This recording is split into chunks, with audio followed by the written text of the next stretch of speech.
GGC or council? Oh, okay, I got that one right. Yeah, okay.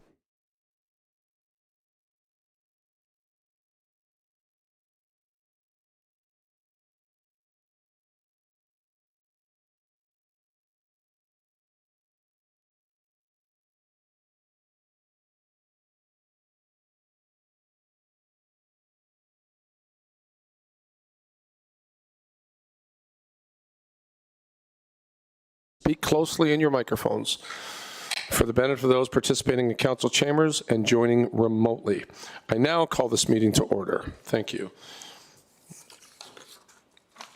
Land acknowledgement is, we would like to begin this meeting by acknowledging that the land on which we gather is situated within the traditional and treaty territories of the Mississaugas, more specifically the Mississaugas of Scugog Island, First Nation, signatories of the Gunshot Treaties of 1788 and the Williams Treaties of 1923. This land is and will continue to be home to the Indigenous peoples. Let us acknowledge the mistakes and traumas of the past through authenticity and support truth and reconciliation. Let us engage and celebrate Indigenous communities by being leaders of action and acknowledging the United Nations Declaration on the Rights of Indigenous Peoples and the Truth and Reconciliation Commission's recommendations towards truth and reconciliation. Let us keep these principles close as we continue towards truth and reconciliation and as we move forward with kindness and respect as a community. So, with that said, do we have any disclosure of pecuniary interest from any member of council? There being none, we now have a number of, where's my polls? Stand by.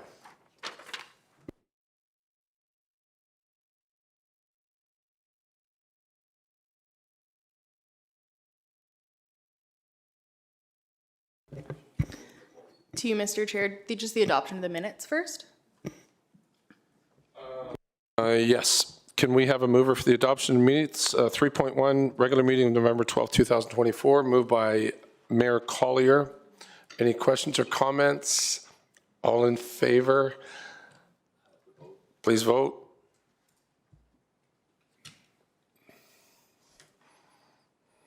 And that passes. So to you, Mr. Chair, items pulled today are 1, 2, 3, 4, and 7.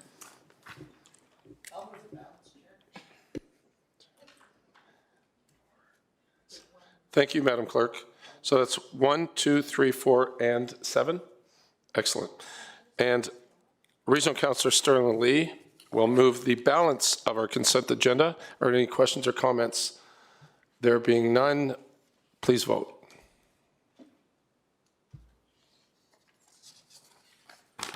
Okay. I don't have the information in front of me, but I believe 4.1 was pulled by Mayor Collier. You have the floor, sir.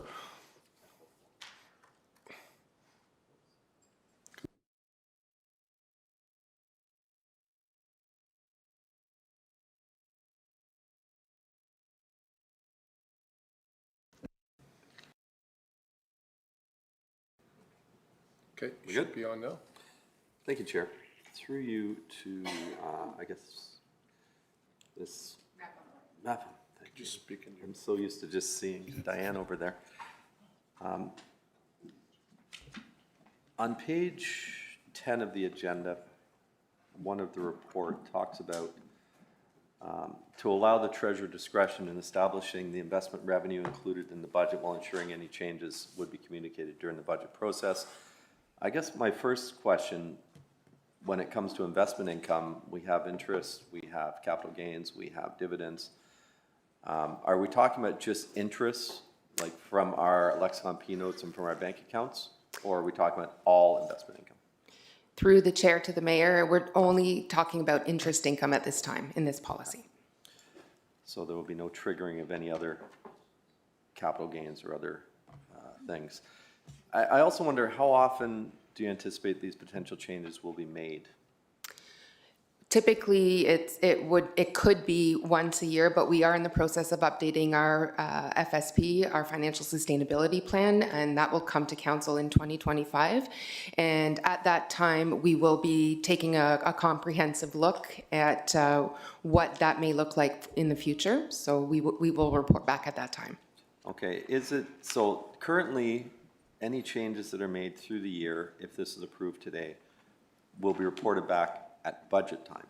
Is it a problem if we have this reported back to council at the next GGC instead of annually? I don't expect this to be something that's going to happen very often, but if it happened in January, for instance, I'd prefer not to find out about it in December. So the changes, through the chair to Mayor Collier, the changes that are being proposed, we can bring them forward at a different time. Definitely, but in this particular situation, it was an opportunity that was identified during the budget process, and the changes only impact the budget. Therefore, at this time, it was the most opportune time to bring it in order to mitigate the tax impact.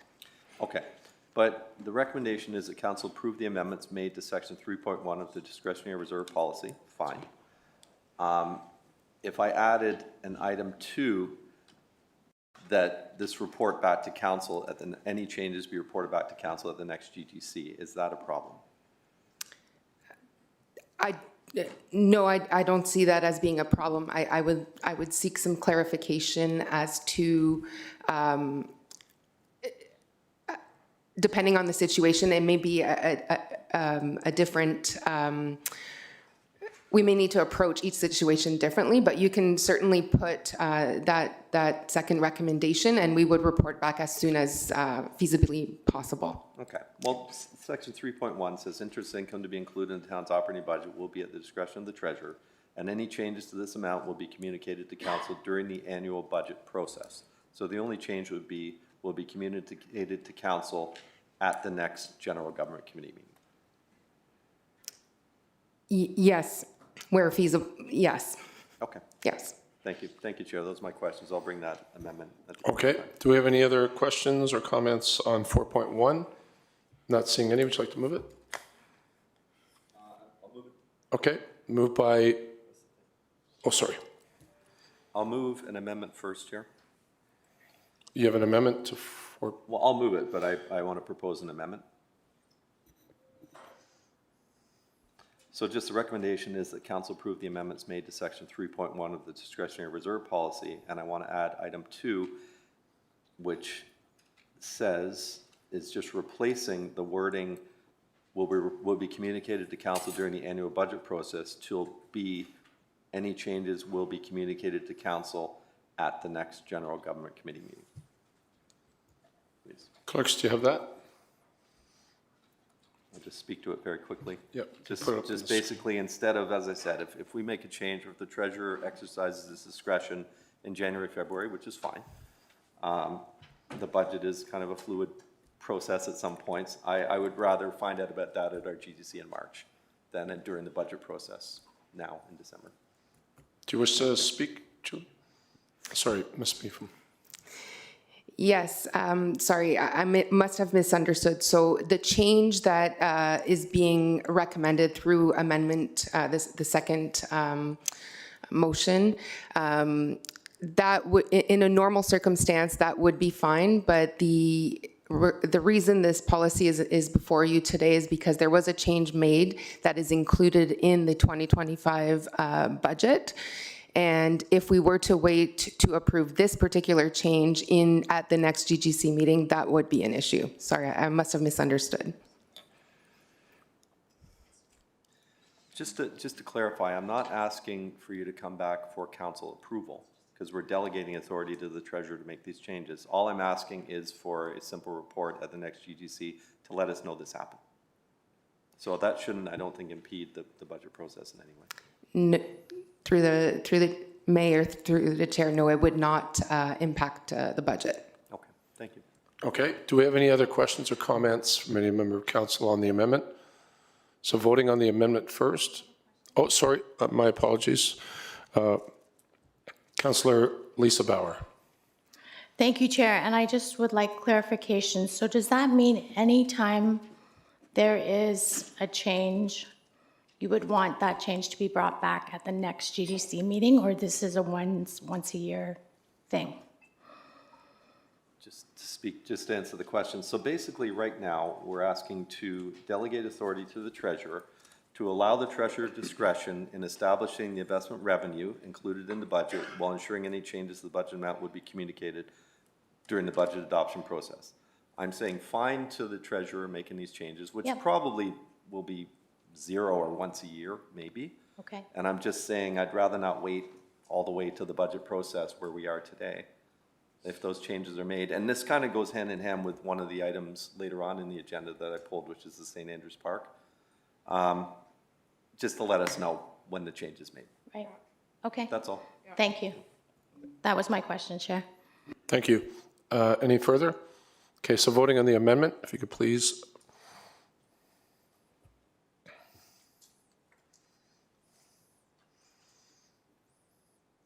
Okay, that passes. And then Mayor Collier moves the motion as amended for consent agenda number 4.1. Any comments? Can we vote on that as well, please?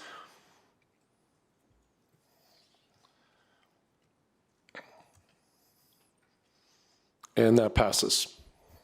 Okay, moving to 4.2, pulled by Mayor Collier.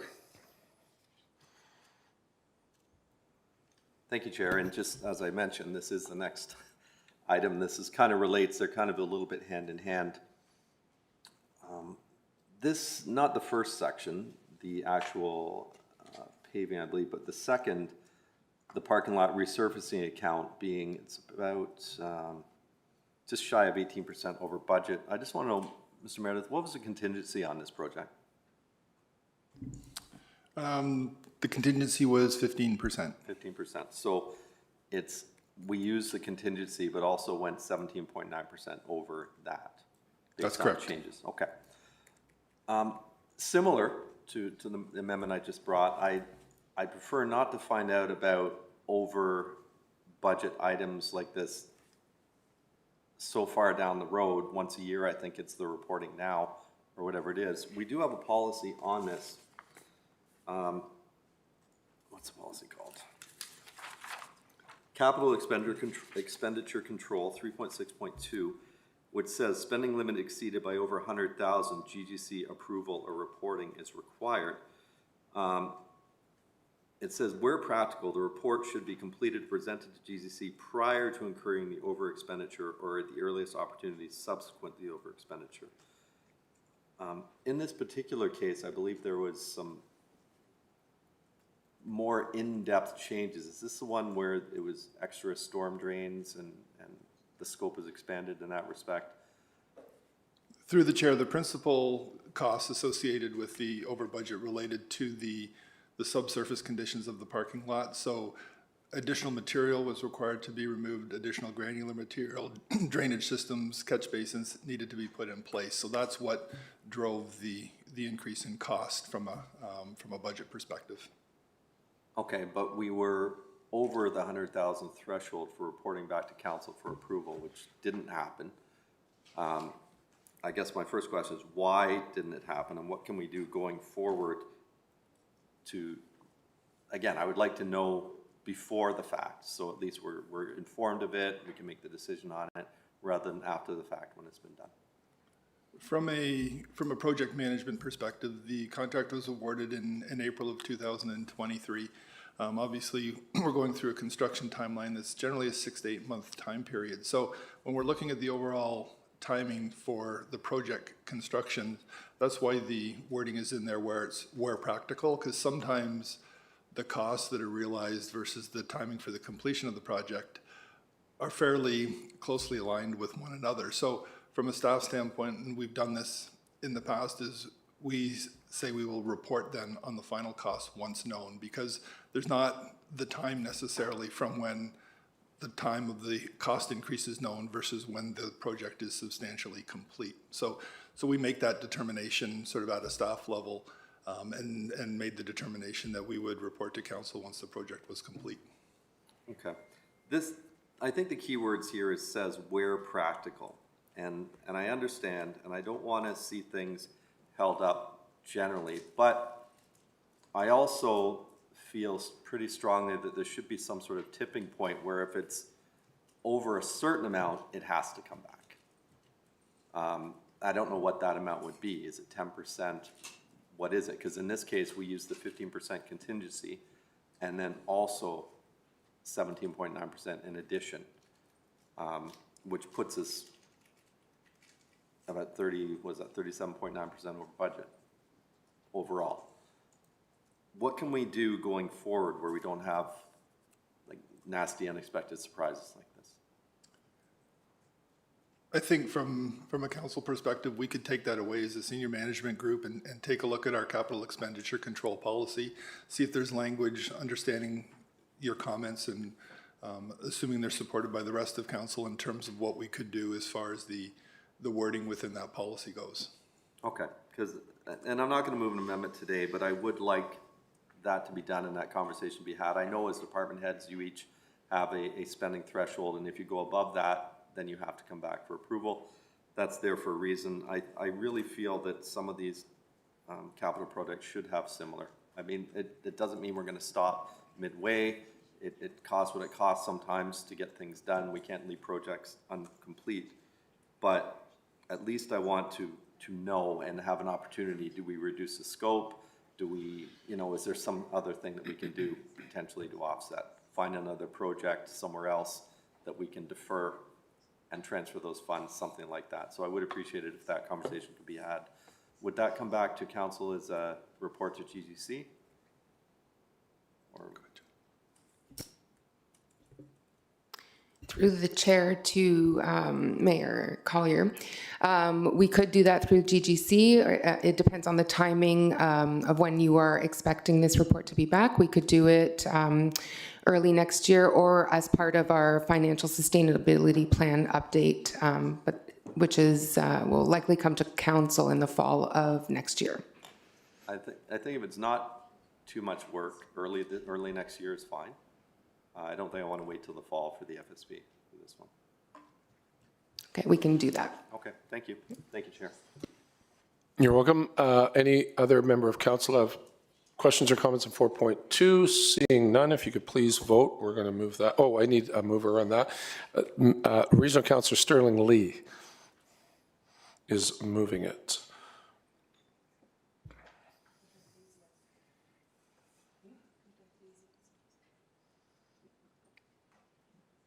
And that passes. On to 4.3, which was pulled by our Mayor, Sean Collier. Actually, I'm happy to just move this, Chair. I did get the answer to my questions before I went to staff. Thank you. Okay. Any other questions? Councillor Lisa Bauer, you have the floor. Thank you, Chair. I just had a question about the huge range of bidder amounts for this project, from 600,000 to over 5 million. So I just wanted to know, what is that process? Are you given a parameter for them to quote, and then this is what they come back with, or how does that work? Through the chair to Council Bauer, yes, when we're developing the tender package, we're very clear in terms of what the specifications are. The pruning of trees can be done from the ground, some require a lift and you need to be elevated, but typically we will identify the specific streets, the specific number of trees, and the expected manner in which the pruning is to take place. So all bidders do have the same information. They are all bidding like for like in terms of the way the tender is set up.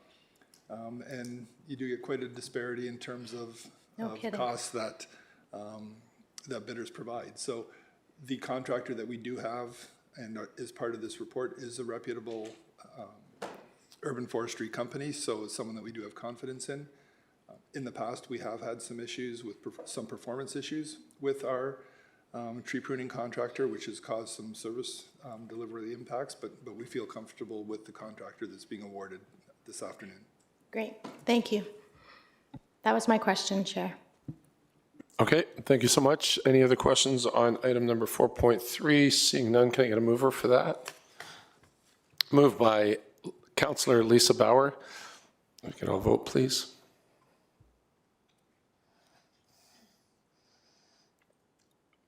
Okay.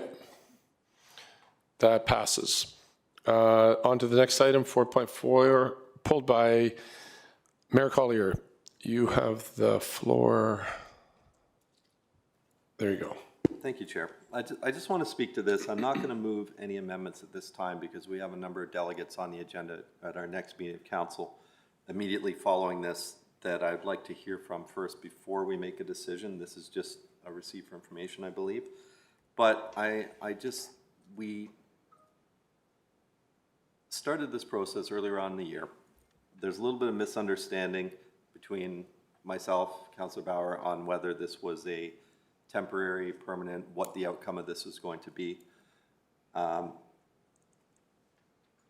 Personally, I feel it should stay open. I think we can deal with the speeding issues through community safety zones and automatic speed enforcement and go through a public process as far as looking at any upgrades might be needed for Range Road to facilitate the pedestrian traffic, whichever else, or it can be closed. Honestly, I don't think that should happen. If it does, it's not the end of the world. I don't see putting any more money into it at that point if that does occur. But I do have a motion that I will share when we do get to this at council, and we can have the discussion to make those decisions. But I think we should probably refrain till after we hear the delegates.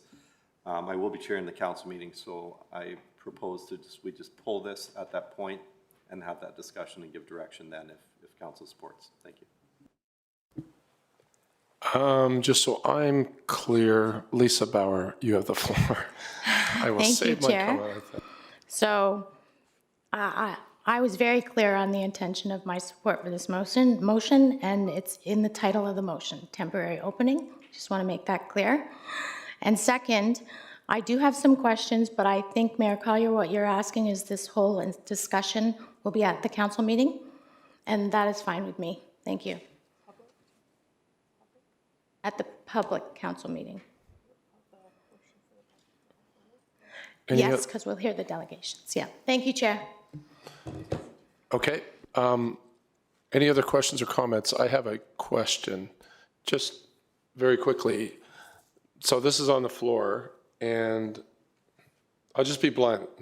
So if you vote yes, you're voting to... So to you, Mr. Chair, the motion on the floor is that the report be received for information. So if you're voting yes, it would just be to receive for information at this point. Got it. So we're not making a decision. Okay.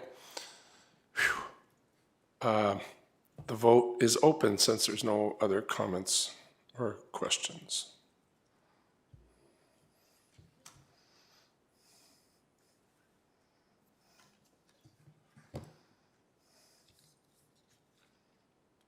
Okay. I did not get a mover. It was Regional Councillor Joanne Dyes, but I didn't announce it. She was the mover in my heart, so I should say it out loud. Okay. Moving right along, thank you so much, Regional Councillor Dyes. We're going to 4.7. This was pulled by Mayor Collier.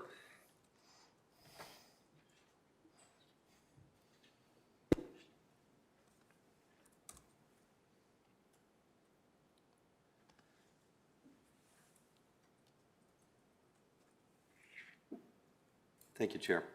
Just had to find my place. I did have a conversation with the Deputy CEO at the Mayor's meeting at noon, so I did have an answer to a lot of my questions. I was frustrated at the amount of time this has taken to get to this point. Council gave direction approximately 6 months ago, I believe. I understand that this is now with procurement and will be going out to procure an agent to market the properties fairly soon. I guess my question just is to when exactly is that going to happen, and when can we expect to hear that this is moving forward? Thank you. Through the chair to Mayor Collier, we are just finalizing some work with the surveyor to have the sundial lands subdivided, but we will be getting the documents out through procurement in the next couple days, probably this week. And we expect to have that awarded very early in the new year. And then the properties will be listed shortly after that. Okay, thank you. Thank you, Chair. We have Regional Councillor Marilyn Crawford. Thank you, Mr. Chair. I do realize that we all voted on this to, especially Hartridge House, to be sold. And I think that I'm asking that we don't send it out to the realtor until the end of March. I don't believe that I've done my due diligence in informing the community that this is a possibility of happening. And it is my responsibility as the representative to at least inform them of the rationale behind it. And so I'm asking that the Hartridge House be held off on going to a realtor until at least the end of March, and ask that staff do up a fact sheet for me so that I can go out and door knock on these doors to inform the residents of what's happening. It doesn't necessarily change my opinion, but I feel that it's important that the community around the Hartridge House understands what's happening. Next, we have Councillor Nancy Henry. Thank you, Chair. So with regards to Hattrick House, I just wanted to ask if there's any historical connection to the Rogers family. It's my understanding that the family has a long-standing place in the community going way, way back. I received an email stating so, and I just wanted to know if there's any connection to the Hattrick House before we proceed with selling this or thoughts of selling this property. Can anyone over there answer that for me? Excuse me, is Mr. Sawchuk here today? Okay. Through the chair to Councillor Henry. No, Mr. Sawchuk isn't here with regard to this. But we can, you want to know history in relation to the Rogers family? I want to make sure we're not selling off a piece of property that has more of a historical piece than we realize before we do it. I want to make sure that we've dotted our I's and crossed our T's before we move forward with that. Have we checked on that? I believe we've done that review already. That's why this is going through this process in order to assess it and get it on the market. But yeah, we can talk offline, and I can get Mr. Sawchuk in the room, and we can talk about the Hartridge House and its history for sure. We can verify that before we proceed to sell, right? Like we're not going to sell it and then find out after the fact. I believe we've already done that work, but we can follow up with you with regards to the historical nature of this property. Excellent. And my second question would also go to you, Director, would be with regards to the sundial. The zoning, are we proposing that we're selling it as zoned right now, or we're proposing to change the zoning? Thank you. I can address that through the chair to Councillor Henry. So the motion that council approved back in June is contained within the report. The direction to staff was to sell as is, but sort of enter the process with an open mind if there was any potential purchasers that might be looking for a rezoning of the property. So that is how we're proceeding. So what does that look like for this council? Does that mean the decision will be made at the time of sale and then you will come back to council? Like staff won't follow through with a sale and a rezoning without coming back to council first, will they? That's correct. The completion of the process requires council approval, but I will say the direction to staff that was approved in June is quite clear that the intention is to sell these properties. Papering that requires some approvals of council, but I would not say that there's a lack of clarity from my perspective as to whether or not the intention of council is to sell these properties. It's just a matter of getting the agreement of purchase and sale approved. So my understanding from the previous motion was to sell the properties, but to sell as zoned currently. So because that is an existing neighborhood, a fully existing neighborhood encompassing and surrounding this property, to change the zoning without notification to the existing neighborhood, in my opinion, would be a little unfair to those that live there. And my understanding when I agreed to this motion at the time was that we would be selling it with the zoning that was in place. So if we're going to be changing the zoning, shouldn't we be having further discussion to, just like Councillor Crawford has mentioned, to have a little further discussion with those residents in the area? Through the chair to Councillor Henry, I'm just going to read from the motion that was approved by council just for clarity. So market the sale of the properties in as-is condition and with the current zoning and permitted uses, and negotiate zoning change requests to consider other appropriate uses in keeping with the character of the existing neighborhoods. So it was specifically contemplated in that motion that there could be a zone change. Of course, that would require council approval. And if at the time that the sale is, comes before the council and we say no to the zoning change, at that time, the sale might not go through, correct? That's correct, yes. Okay. All right, thank you.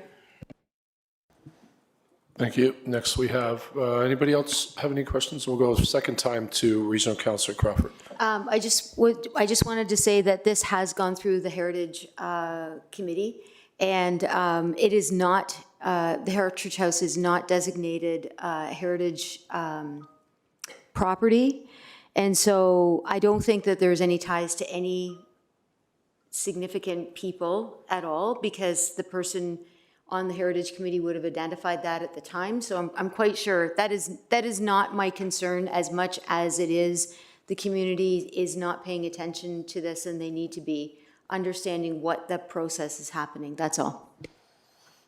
Thank you, Councillor Crawford. If I can jump in, if there's no other questions.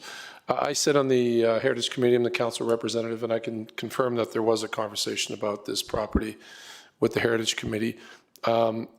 I think we should wait for, just the actual comments, but it's in the minutes. But yeah, it's true. It's not a designated heritage property. Okay. No other questions. We now should vote on this. Oh, you'll move it? Okay. Pardon me. I'm sorry.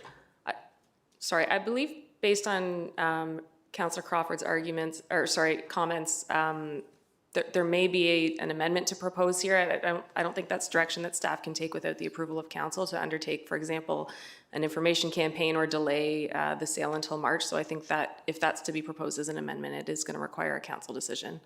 Okay. Yes. Hold on. Yes, consider that an amendment. Can you provide the wording for us? Oh, right there.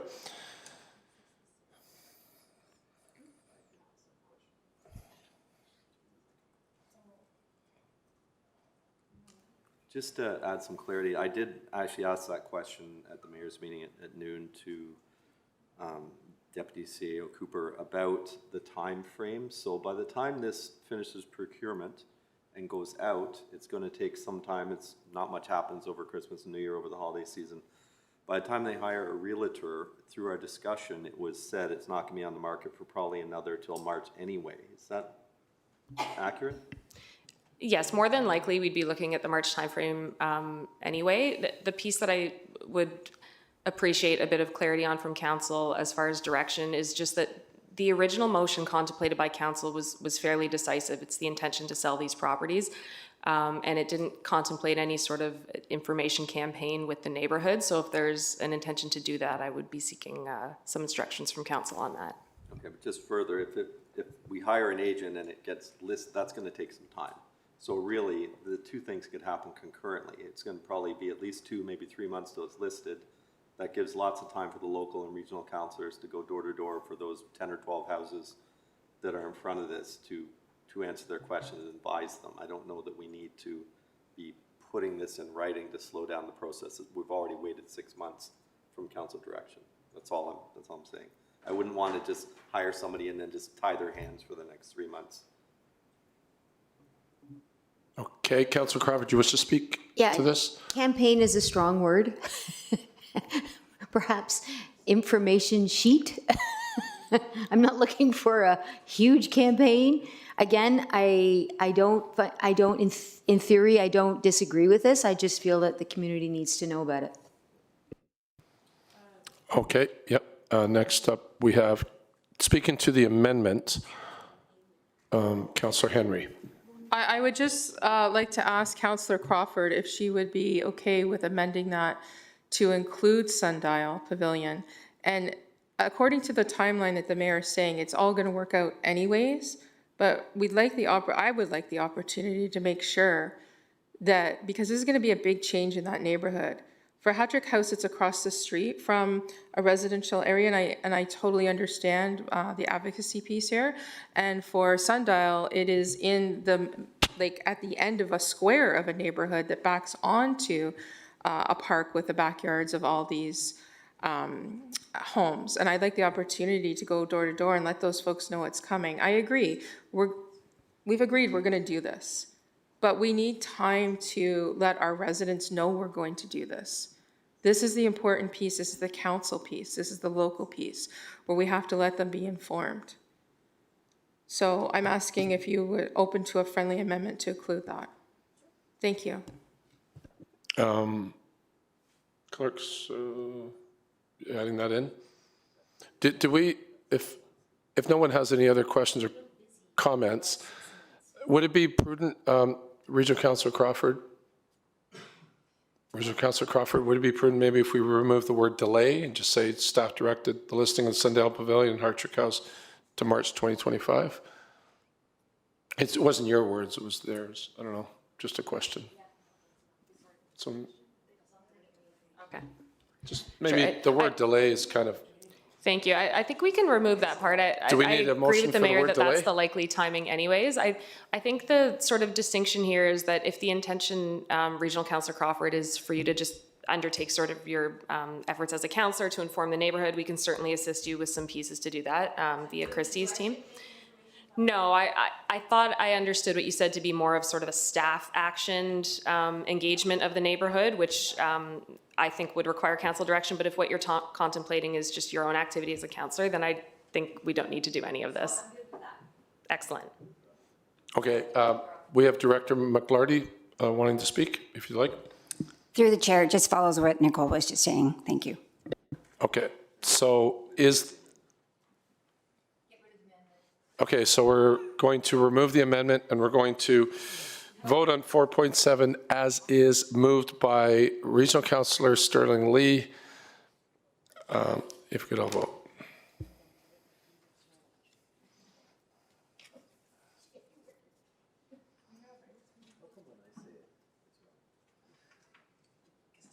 Okay.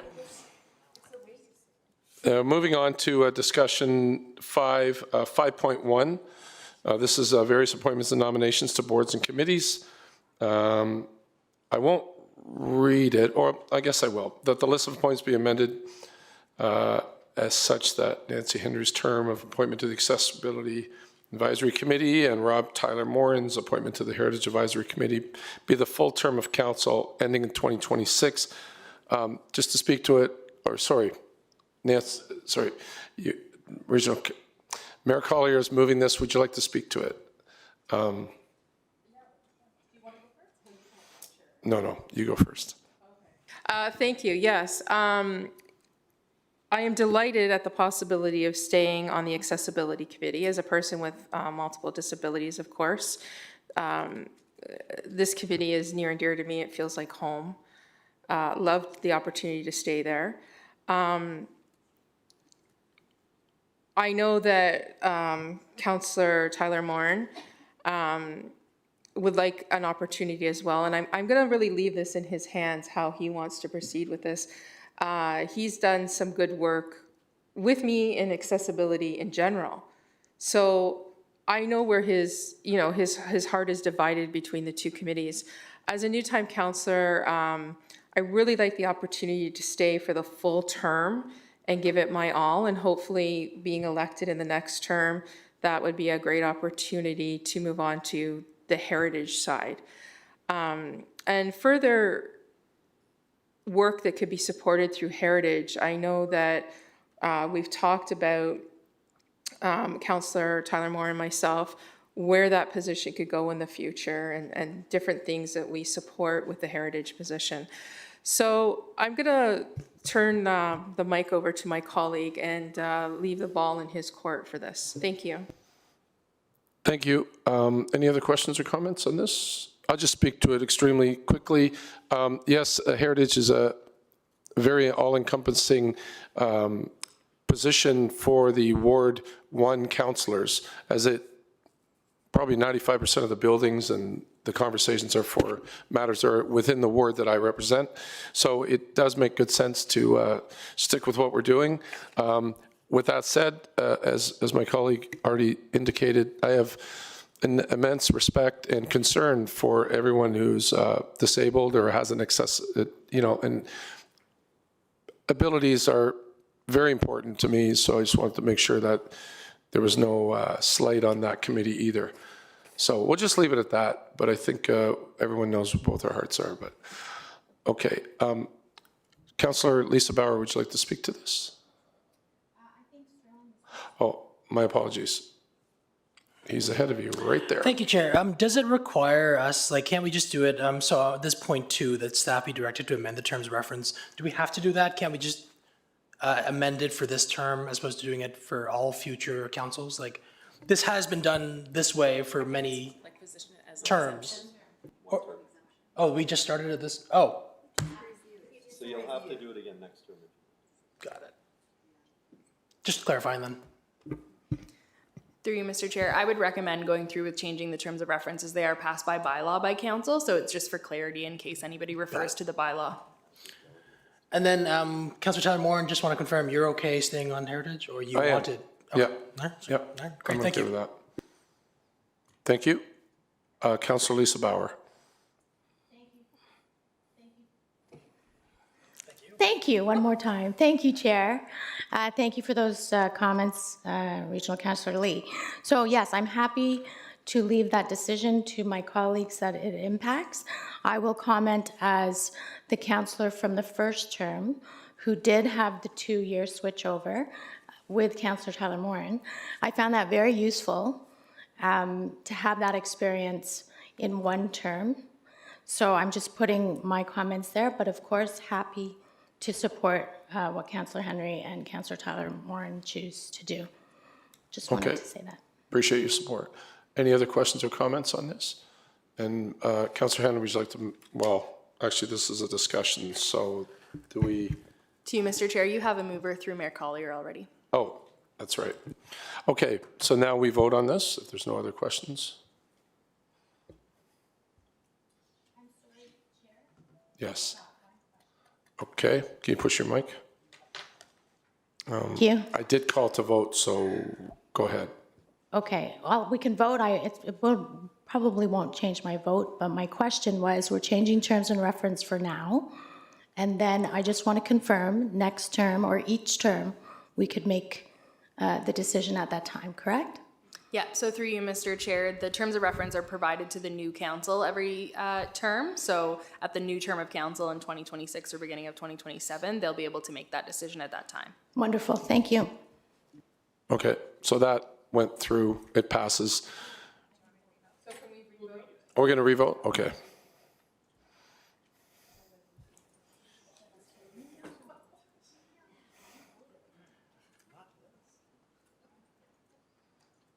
And that passes. Okay. Moving along. Next up, we have 6.1, the Shared E-Scooter E-Bike Pilot Program Update. I believe there's a presentation on this. That's correct. Okay.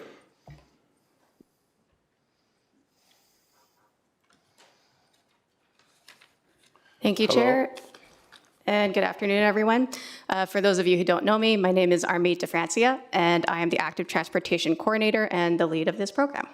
So today I'll be providing an update on the Shared E-Scooter and E-Bike Pilot Program. I'll start by giving a refresher on the project scope, as well as some of our constraints and our methodology. And then I'll go over the program objectives, as well as the results according to each objective. So let's begin. So this project focuses on electric kick scooters as well as pedal assist e-bikes as defined by the province.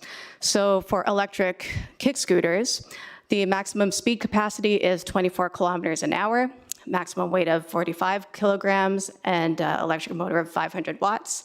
And when we're looking at a pedal assist e-bike, we are referring to what looks like a conventional bicycle that goes a maximum speed of 32 kilometers an hour, maximum weight of 120 kilograms, and the same electric motor.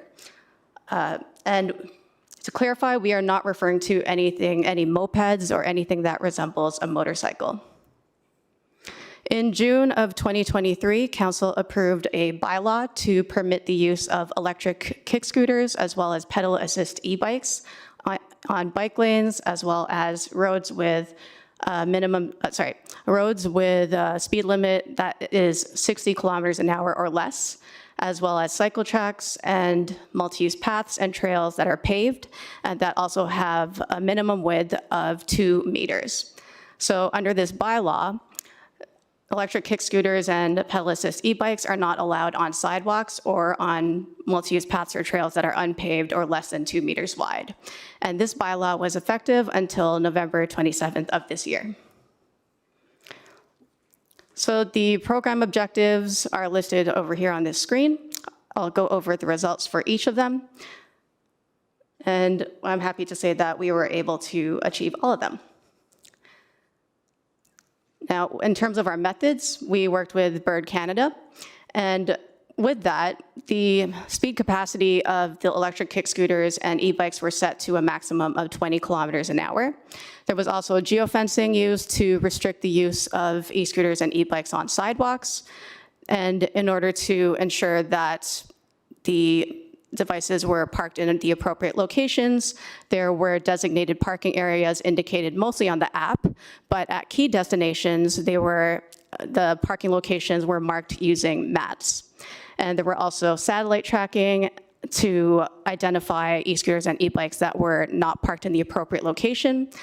And where the satellite tracking might have reached its limitations, that's where there were a staff of safety patrollers who would monitor the town to look for misparked e-scooters and e-bikes. And to evaluate this program, as well as to engage the public about it and raise awareness, we hosted 6 pop-up booths.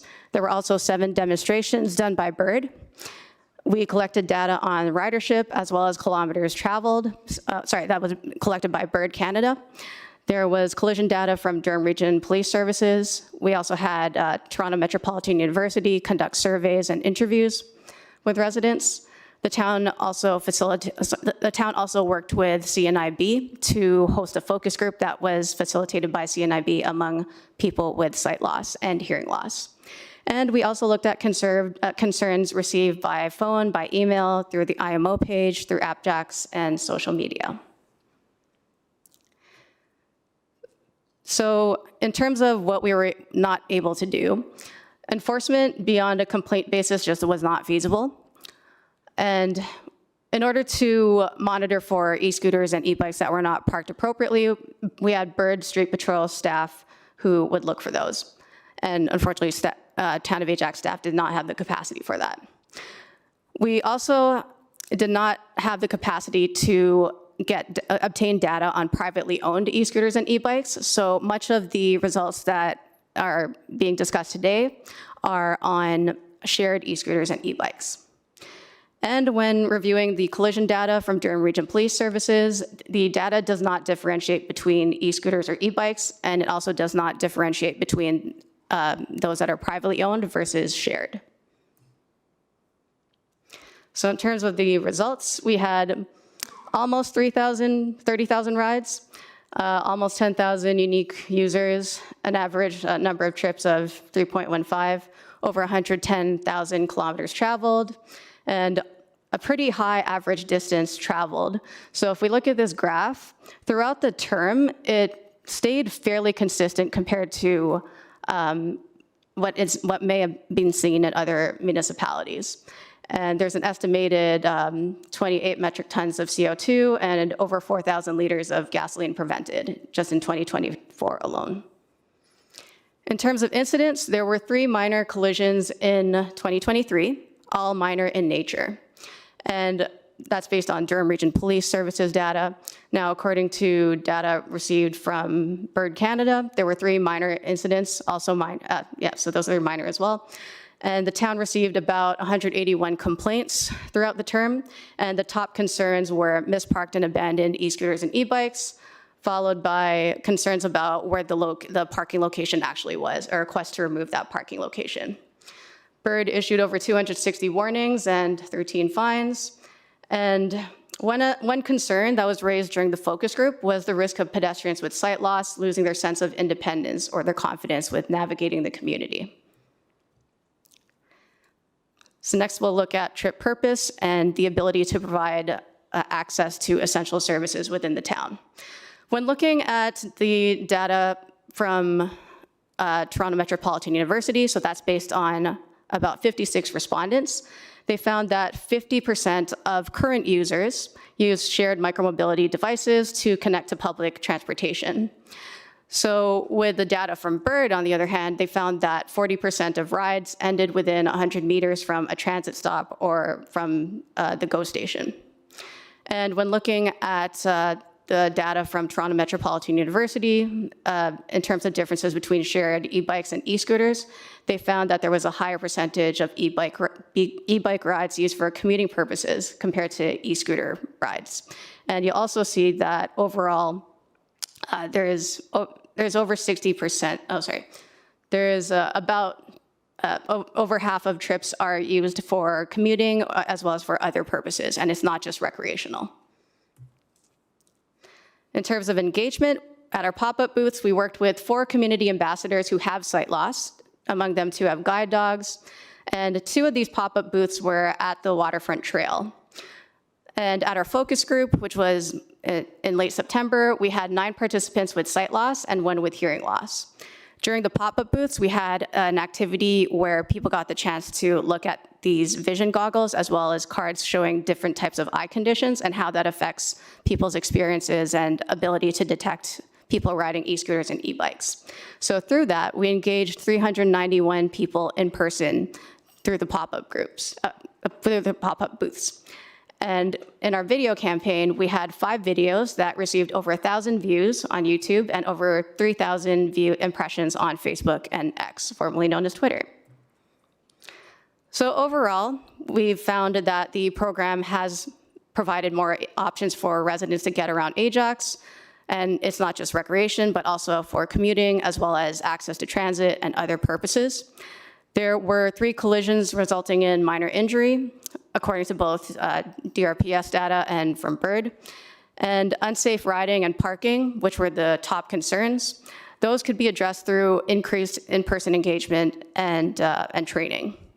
And the estimated overall revenues were just over $20,000, although that's something that we're still working with Bird to calculate.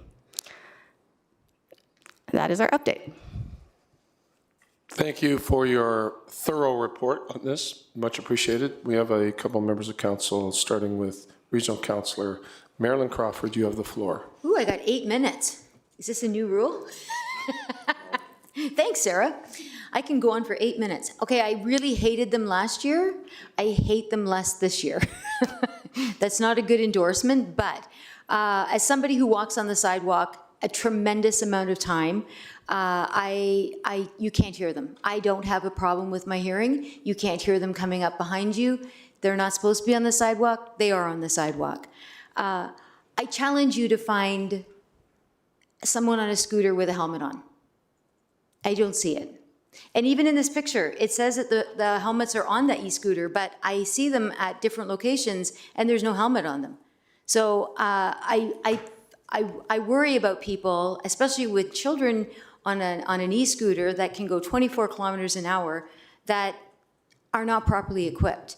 You go down on one of those things, it's not even like a bike.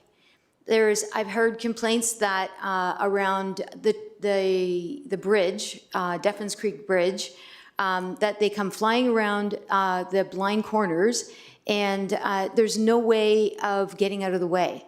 And that's, that's a multi-traveled with bikes, and I mean, it's different. You don't have to, when you dismount from a bike and you're clipped in, it's a whole different conversation than getting off a scooter and just simply walking, right? It's a different conversation. I don't know, I know it's a new way. It'll never be my way. It'll never be something that I choose to use as a way to get around. The other thing is, I'm not sure, no disrespect, but I'm not sure, how do you measure the metric tons of CO2 and gasoline prevented? Like, based on what? Like, if half the riders don't have a license, are we really saving money? I don't really know. Are we saving that amount? I just don't know how that's really measured. That's a question, right? I made all those other statements. That's a question. Yeah. Okay. Through the chair to Regional Councillor Crawford, I'll start with sidewalk riding. So that is an issue that is prohibited according to our bylaw, as well as in the Highway Traffic Act and the e-scooter pilot program. So the BIRD does have geofencing to prevent that. It's unfortunately a lot harder to enforce. Yeah, to enforce among people using privately owned e-scooters and e-bikes. But that is something that we are looking into. Through our pop-up booths, that is something that if this were to continue, and if the pop-up booths were to continue, then that is something that we could communicate further. And that is something that we could also communicate further in future demonstrations, as well as with helmet compliance. So helmet compliance, has also been a challenge. As you noted, that there's a few e-scooters and e-bikes that come with a helmet. There have been issues with theft, and there also are issues with people who, even if they see it on the e-scooter or e-bike, they might not use it anyway, whether or not they have their own helmet or they might not even have their own at all. So that is something that we can continue to encourage through our education efforts, whether they be pop-up booths or demonstrations. And I think there was the Duffins Creek Bridge as well. So there are concerns about not being able to hear them. I guess that still ties to that. So I guess after that, in terms of CO2 emissions, I think Bird could speak to that further. Yeah. Sorry, I hope I didn't offend you. Oh, no worries. No, yeah, happy for the feedback. Yeah, my name is Pat. I'm from Bird Canada. In terms of the specific question to CO2 emissions, so there's an industry standard done by kind of third-party researchers that say 45% of trips that happen on an e-scooter or e-bike replace a carbon emissions trip. So basically, if you calculate that 45% of all kilometers traveled, extrapolated out towards carbon emission kilometers used, you would get those metrics. So it's a estimation based on third-party research that says 45% of trips that happen on these type of devices replace a carbon emissions trip. And I know I wasn't necessarily brought up for this question, but I will address it on the helmets specifically. We actually do provide helmets through our app, so anyone in Ajax can order a helmet for free, and we will ship it to your house per our app. So that's actually something that was used fairly often throughout this season, as well as through our demonstrations. So we do try and provide helmets. That's why you see some on some of the vehicles. We actually know that helmet usage is driven by much higher adoption if you have a personal helmet. That's why we offer them for free versus putting them all on the vehicles and then they get stolen and people have hygienic issues of sharing helmets. So that's the biggest thing there in terms of helmet usage as well. Just wanted to kind of add into that question. So that's why they're not on the machines anymore? Yes, we do provide some. So typically in Ajax, I think it was around 25% of vehicles had a helmet attached to it. Now, through different policy and things, we could look at changing that if that was something that council was very keen on, having every single vehicle with a helmet. You know, we'd be happy to comply with that. But what I would tell you is that we'll have limited impact as to someone wearing them, because what we've seen from our own internal data across the country is that giving someone a helmet to own for their own sake will increase adoption much more than just putting it on a scooter, because people get, you know, concerned of, you know, if I wear a helmet, then you wear it right after. You know, I don't have lice, but you never know. So things like that do impact. Right. No, I completely understand that. I guess my feelings are a bit raw because we had an accident not too long ago with a young girl. And so I feel like we need to be shouting it from the rooftop that at the very least you should be wearing a helmet, using any kind of vehicle that can go any kind of speed, because the chances of you winning over a car are very slim. Thank you. Okay, next up, thank you, Regional Councillor Crawford. Next up, we have Mayor Collier. Thank you, Chair. Thanks, Army, for your presentation. I also don't dislike them as much as I did. I think there's some learning curves with this, And I think there's some things that we can do to make some changes to make this work better. I do like the non-tax revenue, even though it's minor, it's something, and it's adding another way for people to get around. I just would like to know what can be done to tighten up the geofencing on these with regards to our, as you already mentioned, sidewalks, some other areas where these are not wanted. Through the chair to Mayor Collier, I'll have to pass this over to Bird. Me again here, Pat. In terms of geofencing is something that is continuing to improve as different vehicle types come out. So one thing, nothing's ever perfect, but we do have like new vehicles that are rolling out that have increased capabilities from a geofencing perspective. So one thing from a shared perspective that would potentially make it easier on the provider is to have longer term, potentially contracts. We can make basically better capital investments to bring in newer vehicles. So for example, we used the Bird 3 here in Ajax over the last year. We have like a Bird 4 vehicle as well as a new e-bike vehicle coming to market, which have like improved geofencing capabilities. So basically just as technology advances, the latency and reaction time becomes better. It can hold more geofile spatial types in the computer of the actual vehicle itself. So short answer is having better kind of timelines and understanding of the investments. We could, like this was a 1-year pilot, which limits the ability, kind of from an investment standpoint, we can make in the town of Ajax. So longer kind of lead times can allow us to invest in our newest and greatest vehicles at a much kind of quicker pace, as well as, that's from a shared perspective. I do always want to kind of highlight sometimes that personal e-scooters and e-bikes can sometimes get, conflated with certain complaints. So for example, I think we only had directly to us 2 or maybe 3, it's in our report, which I'm sure we could find, sidewalk riding complaints directed at Bird Canada, and we had multiple directed at us that were of different vehicles that were not actually Bird vehicles. So sometimes, you hear from a resident or something like that there was an e-scooter that went by me on the sidewalk, and I'm not saying there's work to be done from our side as well. My question was about the geofencing. You're going a bit off topic. So when will you be making this investment, assuming this passes today? We'd have to understand what the kind of future proposal of the kind of contract is, because right now obviously our contract is up with the town of Ajax. So if it's like a year, multiple years, it would be hard for me to understand without a formal proposal kind of thing. Okay, I guess back to Army. What is the expectation as far as contract term going forward?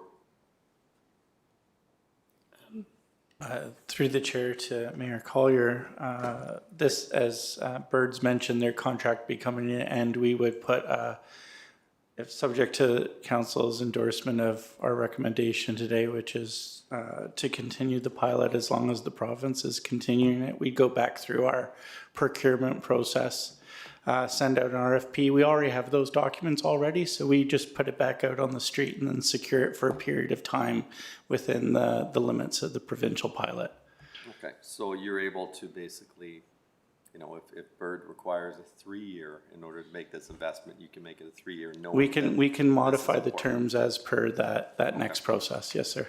The other thing is the storage of these when not in use. We need to do a better job at delineating exactly where the storage is. These things piled on front lawns and boulevards isn't nice to look at. It just looks improper, and I mean, we again, I guess this goes to the term as far as putting in infrastructure like proper concrete or whatever delineated storage places. Like right now, if you drive down Lake Driveway, for instance, you'll just see a pile of them on what looks like somebody's front lawn. It is a town boulevard, but the perception to the average person is just on somebody's front lawn. We need to do better in that respect. So I guess during the contract negotiations, please give some thought to that and what we can do to better store these. And finally, guidelines for the vendor.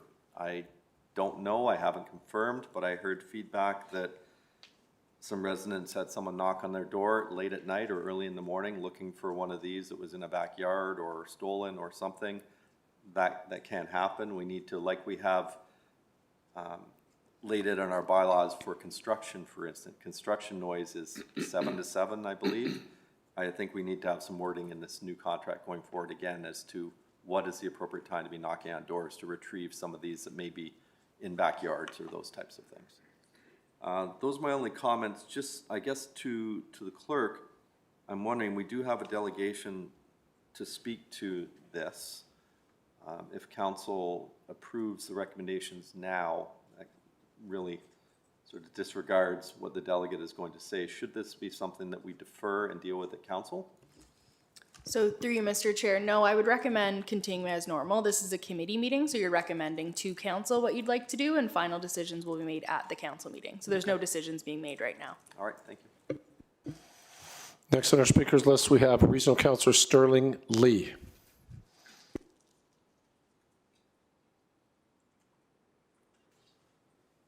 Thank you, Chair. Thank you, Ari, for the presentation. Thank you, Bird, for your comments. I have a very different view than my coworkers. I'm actually getting very positive feedback in North Ajax for this. I see a lot of teens and college students zipping around Williamson, and they seem to be having a great time wearing helmets. And yeah, I think overall, I think it's been a very successful project in getting active transportation going. So I think that's just some positive feedback. My only question would be the liability question, because it's been a while since I reviewed the bylaw. Should someone not wear a helmet and they get in an accident, is the town liable for that? Is Bird liable for that? Or is the person who got in the accident liable for that? Through the chair to Regional Councillor Lee. Thank you, first off, thank you for that positive feedback. In terms of liability, that's still something that we would have to check with the insurance and risk coordinator. Right. Unfortunately, I don't have that information. You know what, make it very simple. If you can get me that information offline, that'd be great. Overall, I think it's a very great project, and we've been doing great with it. So hopefully it extends. Thank you, Chair. Thank you. Next up, we have Councillor Lisa Bauer. Thank you, Chair. Thank you for the presentation and the updates, Army. I appreciate it. So I saw that the scooters have a maximum speed of 24 kilometers an hour, but Bird has set the ones in the town at 20. So going forward, is that the cap that we will keep at the town is 20, or will that change? Through the chair to Councillor Bauer. We haven't really heard any reasons to change the speed limit, so it's likely that we'll keep it to 20 kilometers an hour. Okay. And I've heard that there's a lot of people who bike on non-assisted bicycles faster than that, so I'm not sure if there's much of a need to. Right, and that was my next question, and I think the answer is no. But is there some sort of enforcement that privately owned scooters could be maxed at 20 as well? Like, could the town make that bylaw so that there would be some sort of enforcement based on complaint that they're going faster than the Bird scooters? Through the chair to Councillor Bauer, I think that's something that we could include in the bidding process, if I understand correctly. But I believe the question, if I'm not mistaken, is related to private e-scooters? Yes. Is that right, Oh, sorry. Councillor Bauer? I don't know if we really have that control, because we don't have the mechanism to enforce that unless it's through like the Highway Traffic complaint. Act. So we're kind of limited as to what we can do with regards to the privately owned types of machines that would be out there. Just like we can't govern them, like it's enforcement. They're on the sidewalk, have to be enforced. So we can only really control the vehicles that are part of the program that we're offering. Okay, thank you. I didn't know that you offered helmets to residents. So to understand, if I was planning to try a scooter, I could pre-order a helmet that I could keep, even if I only rode the scooter once? Yes. I love that idea. Thank you for doing that. That's great. I don't think a lot of residents know that. And then one of the comments that we receive at our ward meetings was about the misparked and abandoned e-scooters, which I think there has been a marked improvement just from looking around the town. People seem to know where to put them now, and I think there's more parking mats, if I'm not mistaken, for people, which I think is great. Now, Is there a penalty that can be imposed? We talked about this. I think Toronto has a feature where if you don't put your scooter back where it is supposed to be parked, then there can be a charge on the credit card of that rider until it is returned to its proper spot. Do we do that here, and can we? Through the chair, yes, we do. Bird fines users, I think, through a 3-time penalty system to users who do not park properly in the appropriate areas. Okay, so the 3 times is, we'll just, like 3 warnings, or how does that actually work? Oh, I'll have Bird. Thank you. Yeah, I can respond to that. So if you do not leave a vehicle within the geofenced parking location that are defined in the app, you continue to get charged. So you'll continue to be charged for that ride until you're able to be in a predetermined location where you can end your ride. And then at that time, you'll stop being charged. So if you do not leave it in the right geofence location, you continue to be charged kind of indefinitely. If you leave your vehicle in an improper manner within the geofence location, so knocked over or not on the mat or something along those lines, we have a 3 strikes and you're out policy. So I'm not sure if you've ever tried it, but you have to take a photo at the end of your ride to show how you parked the vehicle. So throughout that photo, we monitor those. The first time, if you leave your vehicle in the area that's not parked appropriately, we'll send you a warning. If you do it a second time, we'll send you a fine. If you do it a third time, we will ban you permanently from the platform. So I think Army shared the details in the report. I can't remember off the top of my head what the numbers were, but I think we sent around 400 Yeah, it was warnings. 267 warnings and 13 fines. Exactly. So of those 267 people who received that first time warning, only 13 received like a second non-compliant behavior basically and received a fine for that behavior. And how much is the fine? I'll double check that. I can maybe respond via Army, but Okay. I believe it's between $15 and $20. Okay. Okay, thank you. And just a curiosity question, the parking mats can be placed anywhere on town property? And how many scooters or e-bikes fit on a mat? So the parking locations are at key destinations. Okay. And where there has been locations where there have been repeated issues or high volumes, then that's when there's consideration of whether or not to add an additional mat. In terms of capacity, I'll hand that over to Bird. Yeah, typically like 4 or 5 vehicles would be kind of the maximum for a mat. And mat is only one form of kind of like built infrastructure that we could build. That's what we've done. We had, once again, a 1-year contract this year, so it's hard to make significant investments that, you have to keep there and then pull out at the end. But in lots of cities where we have longer term contracts, we'll build more kind of like built form stations where you can hold more and things like that. It's a little more physical infrastructure to kind of some of the earlier points, make it easier to see where to park and leave your vehicles more compliantly kind of thing versus maybe on like the boulevard or something like that. Right, okay.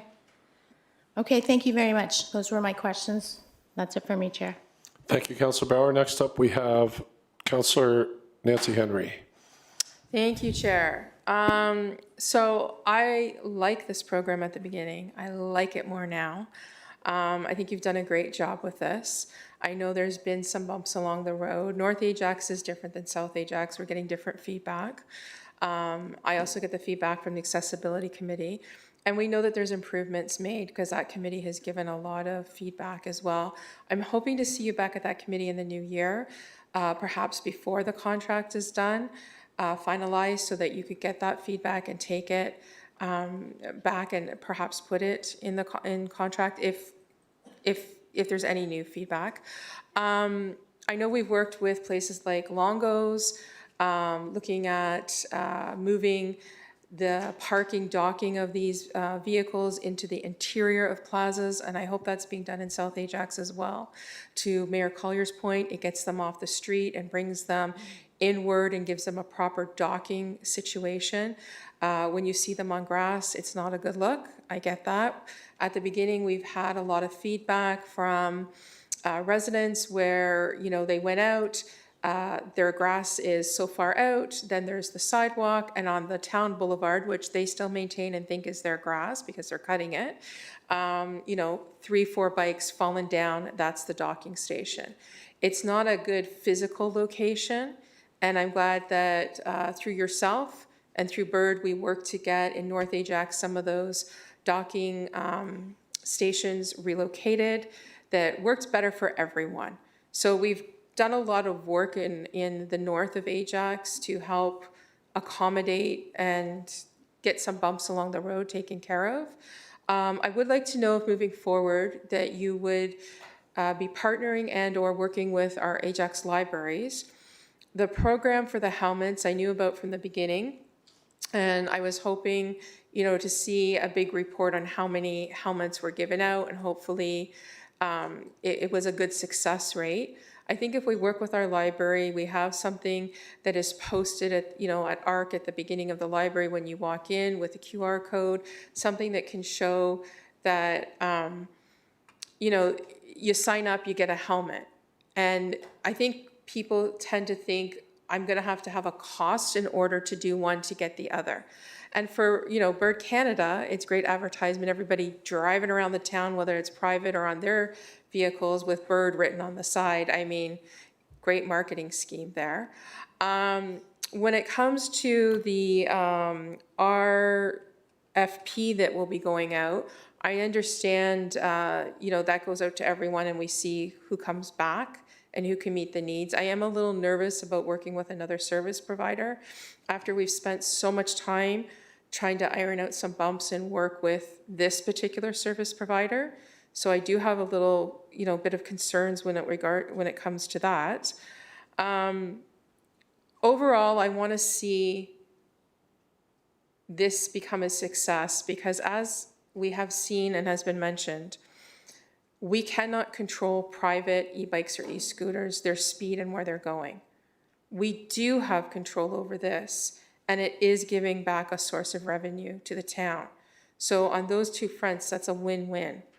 I would like to see if possible, and I don't know if it is possible, that approaching upon intersections that these vehicles are mandated to slow down somehow, we have to be aware, cognitive, and consciously aware of potential risk to any vehicle proceeding into an intersection that a normal vehicle size might not see, coming off a street, coming off a sidewalk, coming off a trail, and entering into that intersection. And as Councillor Crawford rightfully pointed out, we have had some issues with accidents, and just for thinking to the front of that, how could we prevent that? Forward thinking. So those are my comments. Great job. You and your team have done a wonderful job here, and I like what it's doing for the town. So thank you. Thank you. Questions. Next up, we have Regional Councillor Joanne Dyes. This is a popular topic, evidently. Thank you. Thank you. It takes time and a lot of patience to iron out the kinks in some of these new programs, and I think it's coming along nicely. We didn't talk about, I think, the economic development aspects of a program like this. And it was in the report where, our small businesses in the town of Ajax do benefit from the number of visitors who come into our municipality. I know that the region is looking at some new wayfinding across the waterfront for the different municipalities, and wonder if we'll be working with them on that, and specifically on some wayfinding that gives people an indication of where to go to find a restaurant or, the brewery, something like that they're interested in as a tourist. Through the chair to Regional Councillor Dyes. Thank you for that. So we have been involved. We have been in a commenting role for the region's wayfinding strategy. And in terms of the wayfinding signs on the waterfront trail, we have been discussing that with the region as well as with the Waterfront Regeneration Trust, as well as the Trans-Canada Trail. So that is something that we'll be discussing even further as the region's wayfinding strategy continues and goes forward. In terms of the directing to businesses or business areas, I think that might be something we could probably look into in the update of the wayfinding strategy. But as for now, there's a list of key destinations within our wayfinding strategy as well as the regions. And they're mainly heritage locations or the GO station, places like that. And recreation centers, libraries, those types of locations at the moment. Well, we've talked about this before many times when we've discussed wayfinding on the waterfront. And if you're going for a ride, you're thirsty, you're hungry, you're looking for some place to go. So maybe there's another way of doing that by providing perhaps a cycling app that they can access on their phone that can give them that type of information, so you don't have to put a sign up in that way. But I think it's beneficial for the businesses that we take those efforts. We have a whole department on ECD that can figure that out. But yeah, I think it's very beneficial and it's helpful for tourism. I as a cyclist need to know where I could go to a washroom or get a drink or something to eat. It's very important. So thank you.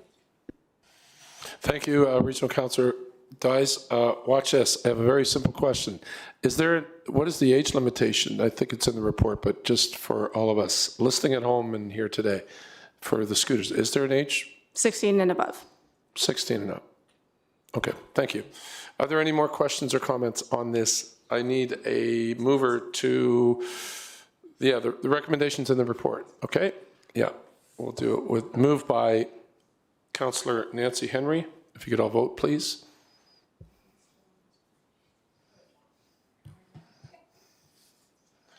And that passes. Thank you so much. We're almost done here. Just on our next 7.1, appointment to committee of adjustment. Did I receive the notes for that? To you, Mr. Chair, it was in the email last week. Sorry?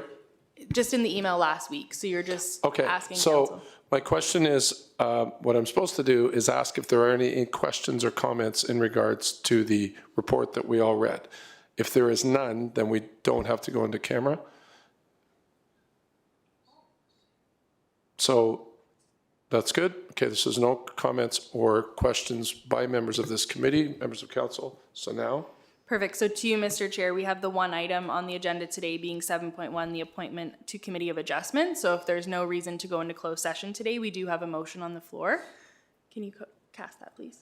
We'll see that on the screen. Not yet. Please stand by.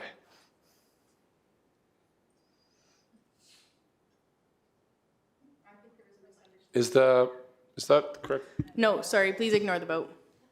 Okay, so it's not in camera because there's no questions or comments. It's now a motion on the floor that the council approve the appointment of Amanda Dunn to Committee of Adjustment with membership to be effective until February 28, 2027, or until a successor is appointed. Please vote. Okay, we'll move by Councillor Lisa Bauer.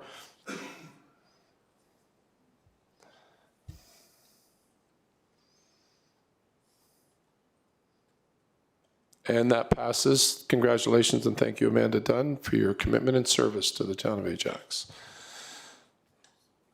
And finally, for this General Government Committee meeting on December 9th, 2024, I would motion to adjourn. Back to Councillor Lisa Bauer. All in favor?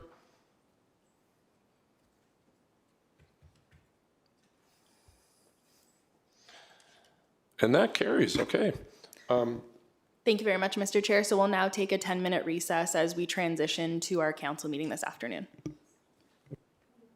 Yeah, I don't think we need a motion for that. Okay, thank you.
Ms. McPherson, if you could kindly unmute your audio. It's the button in the bottom center of your screen.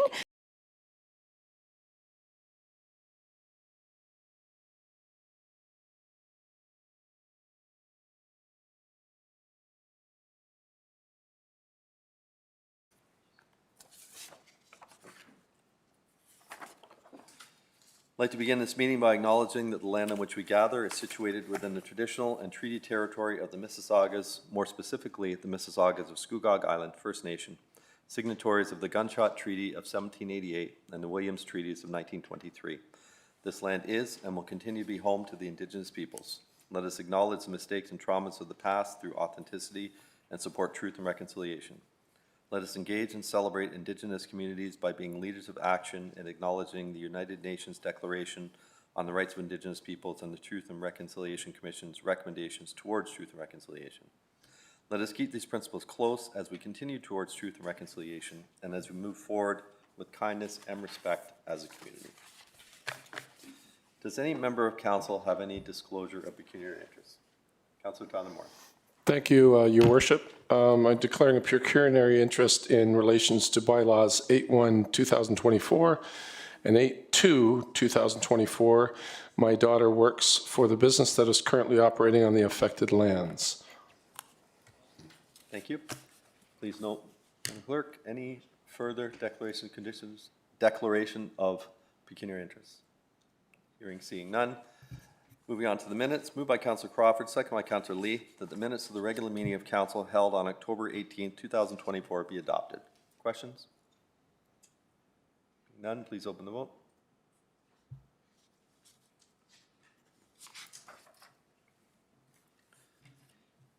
Thank you, and that carries. Mr. Clerk, has there been any online questions for question period submitted? No to you, Mr. Chair. Thank you. Does any member of the public have any questions on items on the agenda today? Seeing none, thank you.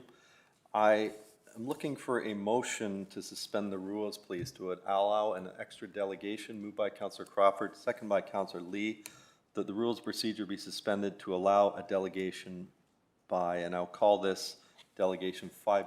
I'll add it as item 5.7 to speak to GGC item 6.1, the e-scooter program. Those in favor? This requires 2/3. Please open the vote.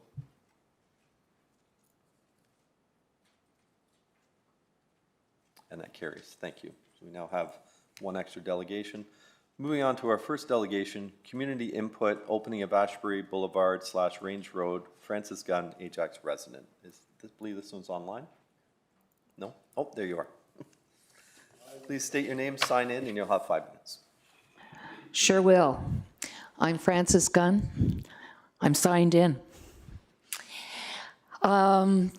Thanks, everybody, and good afternoon. I've been a resident at 9 Range Road for, well, over 25 years now, and I'm in regular contact with most of the community. They're my neighbors. I want to thank the town staff and the council for this report. And we, as the community that's affected, note that this report is predicated by the town staff's recommendation that the Ashbury Boulevard Range Road link remain closed until the reconstruction of Lake Ridge Road South is completed. And we think that makes good sense. We therefore expect that council will also follow the staff's recommendation that the link be closed December 31st, 2024, as specified in the IMO Ajax site, and that it will therefore remain closed until the Lake Ridge Road South reconstruction is complete. Makes sense to us. Please note at this point, too, that this report is predicated or based on the assertion that resident requests precipitated the temporary opening of the link. Well, none of us made that request. And we certainly didn't make a request that there be a permanent opening. Rather, the May 2022 microburst showed us that an alternate emergency exit is necessary, which, needless to say, is very different from a permanent opening. As the mayor noted, there are also significant safety improvements that would need to be implemented on Range Road before an opening of a link should be considered.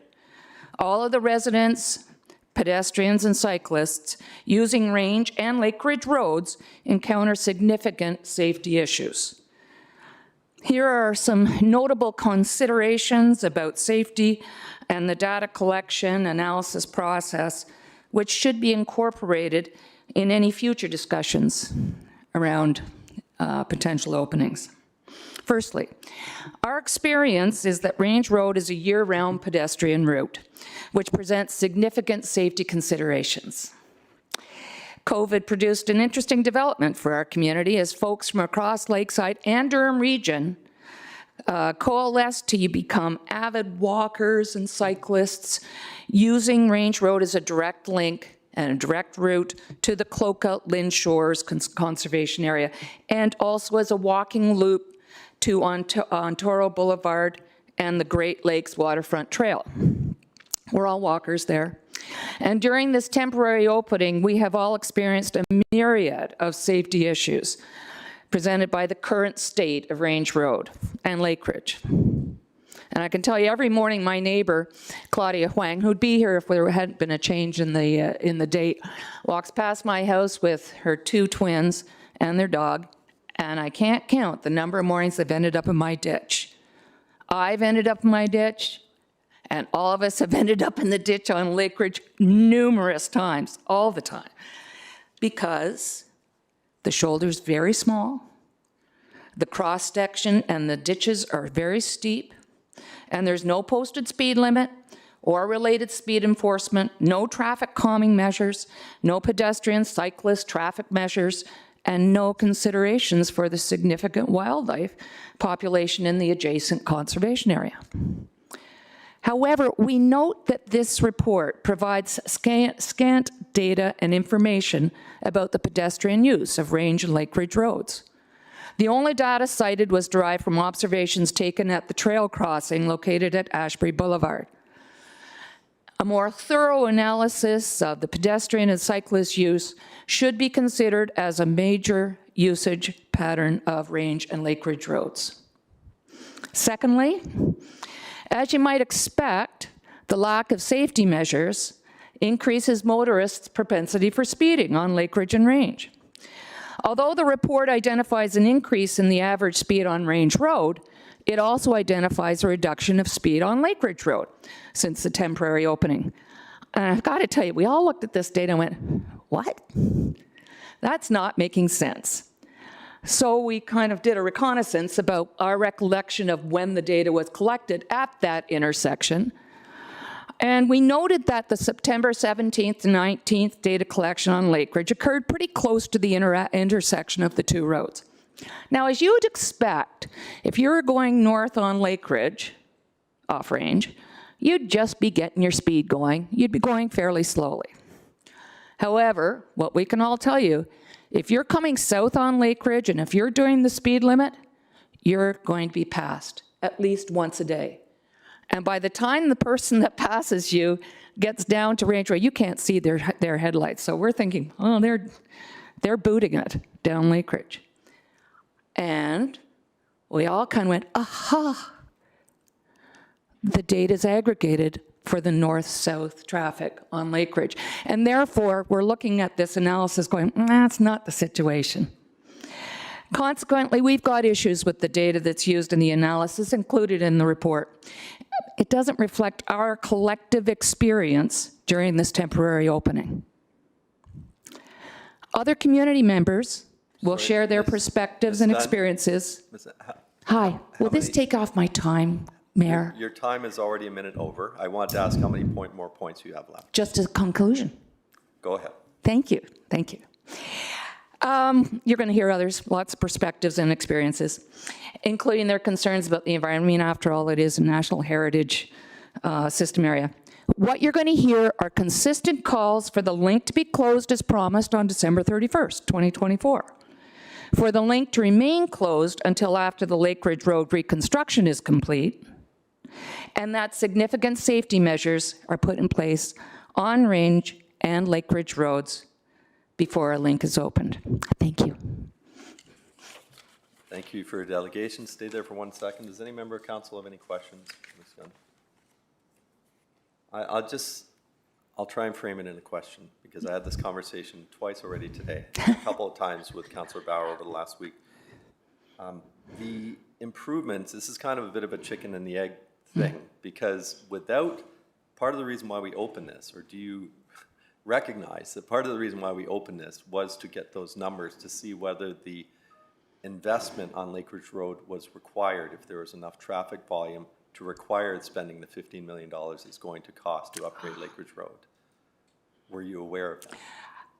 Suspected. Okay, so there was some reasoning behind it. My personal opinion, I never really expected it to be temporary, but it does say temporary in the motion. So I just wanted to just ask if you're aware of that. So if this is closed, the need for those improvements will go away. Who's the chair now? Hi. So through the chair back to the mayor. However, back to your chicken and egg commentary, and by the way, these conversations have been in my house over months. And the experience that we're having as a community, I tell you, Mayor Collier, that Lake Ridge situation is not conducive to the traffic. It just is not. And I wasn't going to put this in the report, but I can tell you, any weekend, in the middle of the night, it's usually between 11:30 and 2:30 at night, boy, somebody is gunning down Lake Ridge and they're going all out. Which is just the tip of the iceberg. The amount of traffic and the effect of that traffic on that arterial road is staggering. So to your point that they won't be in place, is what I'm hearing from you, am I allowed to ask a question? No, it's my questions to you. You've made your delegation. Well, then for clarity, are you saying that if they complete the reconstruction of Lake Ridge, there won't be any safety stuff put on range if it's closed? Is that what you're saying? That's not what I'm saying at all. Oh, good, It sounds okay. a lot like a question, but that's not what I'm saying. Yeah, kind of a question. I will tell you, and Councillor Bauer may speak to this, is one of the things I intended to bring forward would be, and if this stayed open, would be to look at Range Road and direct staff to report back in April with any improvements that need to be made with regards to sidewalks, speed enforcement, those types of things, to address the speeding issue that we now know occurs in that area. So if that was part of this equation, would you feel differently about that section remaining open? Oh, it's hypothetical.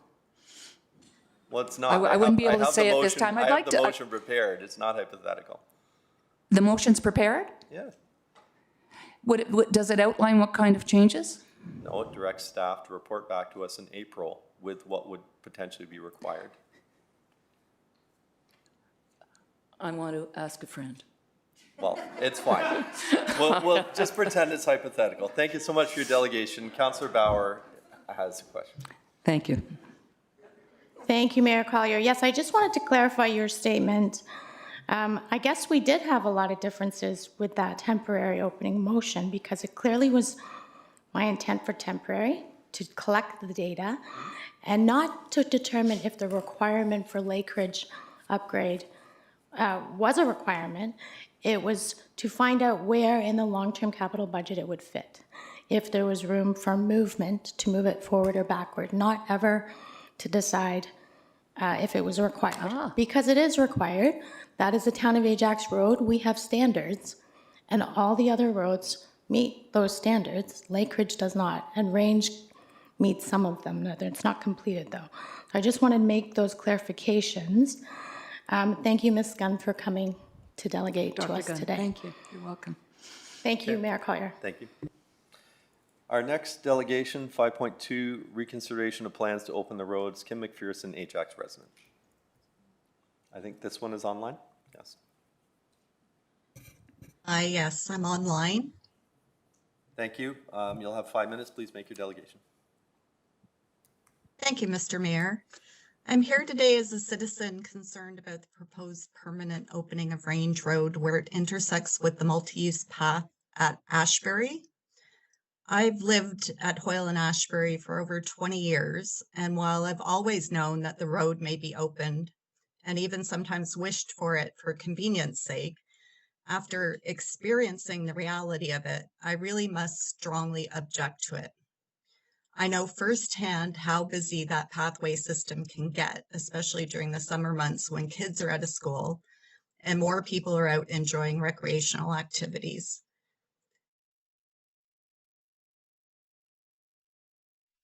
The number of vehicles not stopping at the pathway. While many people are respectful and they're stopping, there are far too many simply driving right through. Very obvious stop signs. It's not like they can't see them. They're not even turning their head to the right, to the left to see whether or not there's people there. It's really just a matter of time before someone gets seriously injured or worse. So I appeal to town council's good sense to understand the increased risks for people by having this intersection open. Pedestrians, cyclists, e-bikes and scooters that you're talking about today, which are very popular with the kids, all use that pathway. And we simply can't afford to have vehicles failing to stop where they're required to. Range Road is no longer safe to walk on. Our community has been enjoying that. And it used to be very enjoyable to walk. You'd hear the birds chirping, you'd see tons of deers in the fields, hear coyotes howling in the evening, watching wild turkeys, foxes, and all sorts of other creatures move through the fields and rights of way using Range Road and Lake Ridge Road. It was relatively safe to take in the nature until the road opened up. Now, pedestrians are at risk due to speeding traffic and people disregarding stop signs. Since the opening, pedestrian safety has taken a backseat to the whims of speeding drivers. Opening up the intersection permanently is going to rob our community of a very rare and precious thing, a safe place in our community to walk and enjoy abundant nature. Science has shown that a simple walk in nature reduces stress and promotes mental health and well-being. However, that calming effect of nature can't be enjoyed when you're on high alert for oncoming traffic. I'm also quite concerned for the many animals that have been displaced due to development. As you know, we were building lots of housing, lots of, centers for food distribution, etc. And that's fantastic. It's great for the economy. It's good for jobs. But we also need to recognize the impacts on the wildlife. They have less space to live in, and we really need to think about them. So Range and Lake Ridge Road, south of Bailey, are located entirely within a natural heritage system and protected countryside as part of the Ontario Greenbelt Plan. It's also within walking distance of Lynn Shores, as others have pointed out.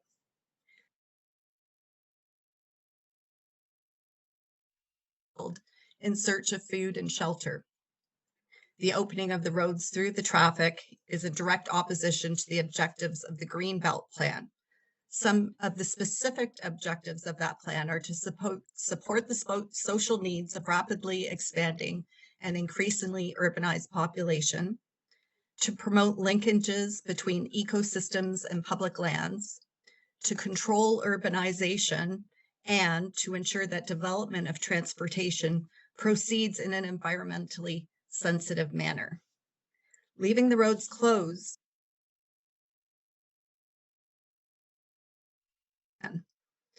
I understand there's a safety concern for the residents of Ontario Road to have an alternative way out in the event of Lake Ridge being shut. This concern could easily be addressed by installing emergency gates instead of concrete barriers. The creatures that live in our area can't speak for themselves. They have no rights. They have no voice. They deserve to have a safe place to live and raise their young. And there's no valid reason that I can think of as to why we need to further endanger our wildlife in the few spaces they have left. To the members of Town Council through the mayor, I look to you as leaders in our community to consider all of the living beings in it. They need you to be there for them. And if that plea doesn't move you, please consider that on a cost-benefit analysis, there's no monetary gains to be made by opening up that road. It's going to cost you more to maintain it as the traffic increases, and safety surely won't be enhanced for people or wildlife. So thank you for your time and for listening. I hope that you will consider these things that won't appear in any traffic study, and our community will be much better off keeping the intersection closed. And sorry for going over time. Thank you for your delegation. Any questions from members of council? I'll just ask the same question that I asked. Oh, did she go? I'll just ask the same question that I asked the last delegate, because some of the things you talked about, not stopping at the temporary stop signs, for instance, at the crosswalk, that was something that Councillor Bauer and I directed after the decision was made to open and do the traffic counts, because we recognized that there was a problem there, a safety problem.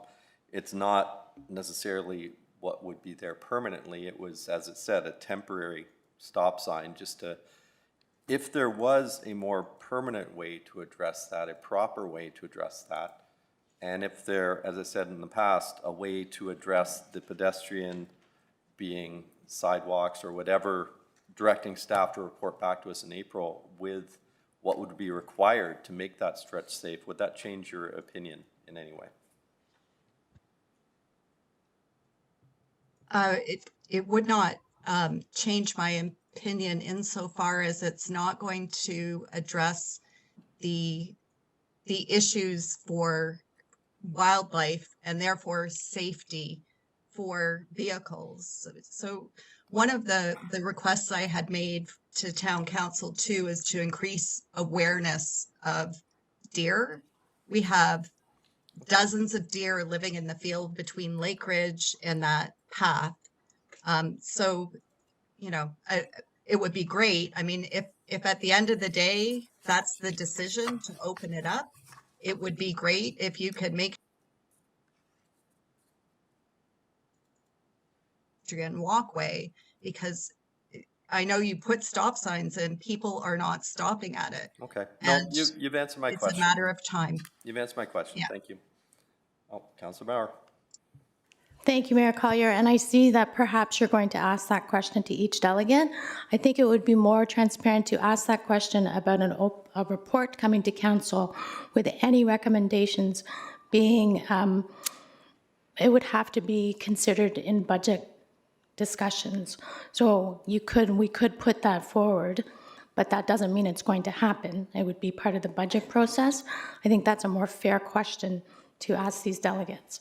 Just to be clear, I was actually answering or addressing the point that the delegate brought forward about people not stopping at the temporary stop sign, because that's not what I would ever expect to have at a crossing like that. That was, again, just a very quick stopgap. Yep. So Understood. Thank you. I don't intend to ask that to every question, just those that make the comments that is relevant to. Thank you. My mistake. Thank you, Ms.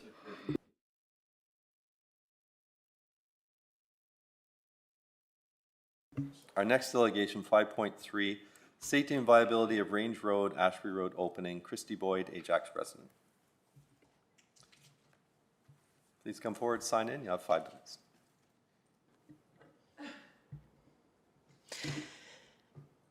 Can you hear me okay? Good afternoon, Council, Mayor. Thank you so much for allowing me to be a delegate today. My name is Christy. I'm a resident at 47 Range Road. I've been there for 11 years, and you're going to hear a common theme amongst us this afternoon. I thought I would give the road opening a fair shake, a fair chance before I gave an opinion. And I went through the minutes of your meeting from back in May. One of the things that stood out to me was one of the reasons, according to the minutes, the meeting was that the residents of Range Road in Ontoro had asked for an alternate point of exit. Now, I've talked directly with my neighbors, companions, people that I communicate with regularly, who I live near and beside, and that has not been our wish. That has not been our wish at all. In fact, when I moved down there, one of the things that was a very common theme is when they tried to open up the road back when the subdivision was put in, that was squashed. That was 100% not wanted. So the thing is, there was no poll, there was no petition, there was no survey. So based on the minutes of the actual meeting, how can we say that that was what was wanted by the residents that live down there? That's an impossible amount of data that we don't have because there was no poll, petition, or survey. In any case, you know, the announcement of the extension was not, or I should say the announcement of the opening was not transparent. In general, the council meeting was had, then the paper went out, it was 10 days. Then when there was an extension done, there was a signboard put up. That signboard just said, check the website.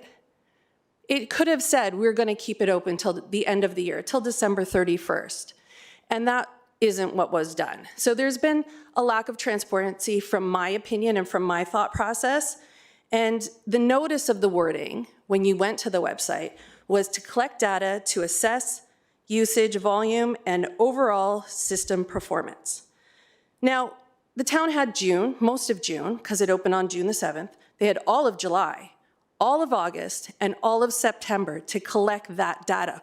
Why did we need to keep it open if we had all of that time to collect that data?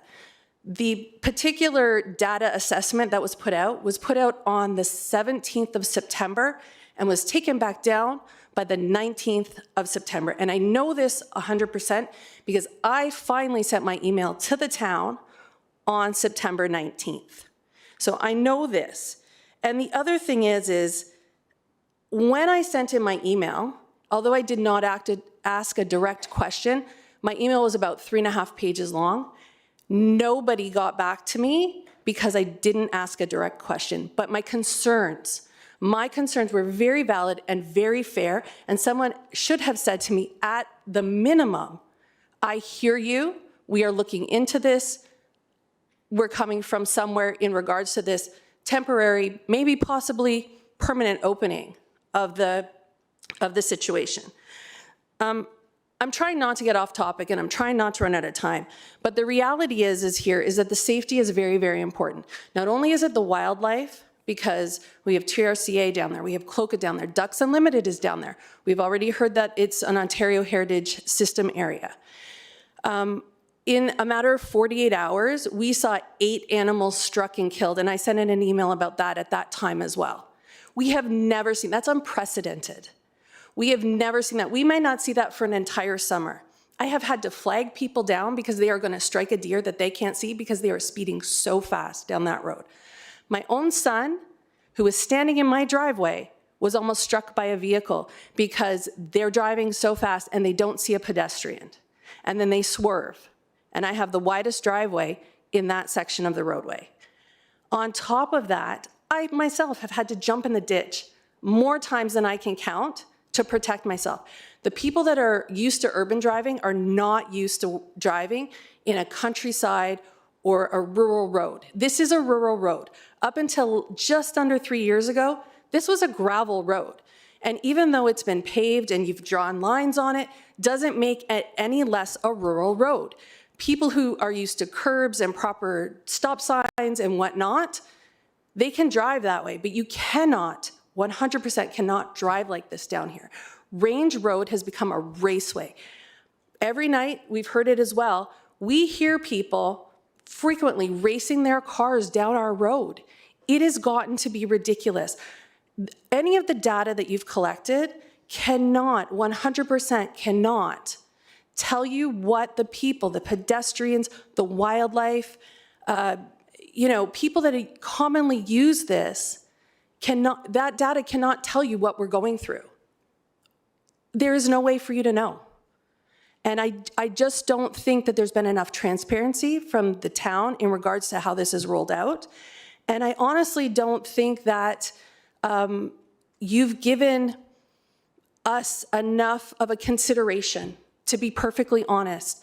I think the consideration has been lacking to the residents of Range Road, specifically to Lake Ridge. There are people who live on Lake Ridge, albeit far less people, and even to the people on Ontoro as well, because this is their home too.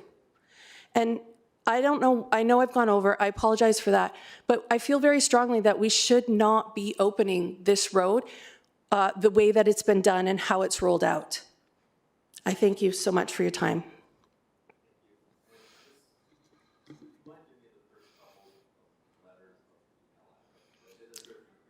I did not have your email. It is my name, so it's K-R-I-S. K-R-I-S-T-I-E. Correct. So I do apologize, I did not get an email from you.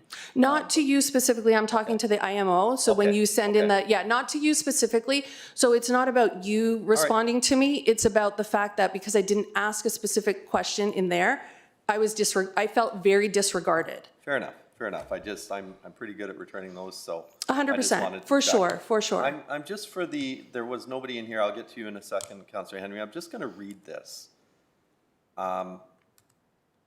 First, so all the delegates know sort of where I was going with this, and we'll discuss this later. But I'm just gonna read the motion that I'd had prepared that I was gonna bring in the appropriate time, because it might help clarify some things, okay? So the amendment that I had intended to bring was that Range Road be designated as a community safety zone. 2, that Range Road be added to the automatic speed enforcement program with the provincially required signage to be installed and added to the camera rotation schedule. 3, that transportation staff conduct public consultation regarding the opening, including an open house and collection through the town IMO page, etc. 4, that transportation staff bring a report to council by April 2025 with the results of the public consultation as well as recommendations on improvements including costs and proposed timing to Range Road and Ashbury Boulevard in response to the opening. And 5, that the link from Ashbury Boulevard Range Road remain open until that time. That was the motion I was going to bring. So that was my intent, to have staff look at these things and report back to us on a number of things that may address some of the issues. Okay, just so you're aware, I'm not asking for any decisions. I'm just saying that's what I had intended to bring. We'll deal with this, as I said, once we get to the GGC portion later on. We'll pull item 4.4 and have that discussion. But just so you're aware, that's sort of what my thought process was. Thank you. Councillor Henry? Thank you, Mayor. So to the delegate, thank you for your presentation here today. Many, many years ago, I was you, trying to get something closed and felt council wasn't listening to me. And here I am today. I appreciate that. So I would like to ask you, looking at this being open now, it's not my ward, I don't live there.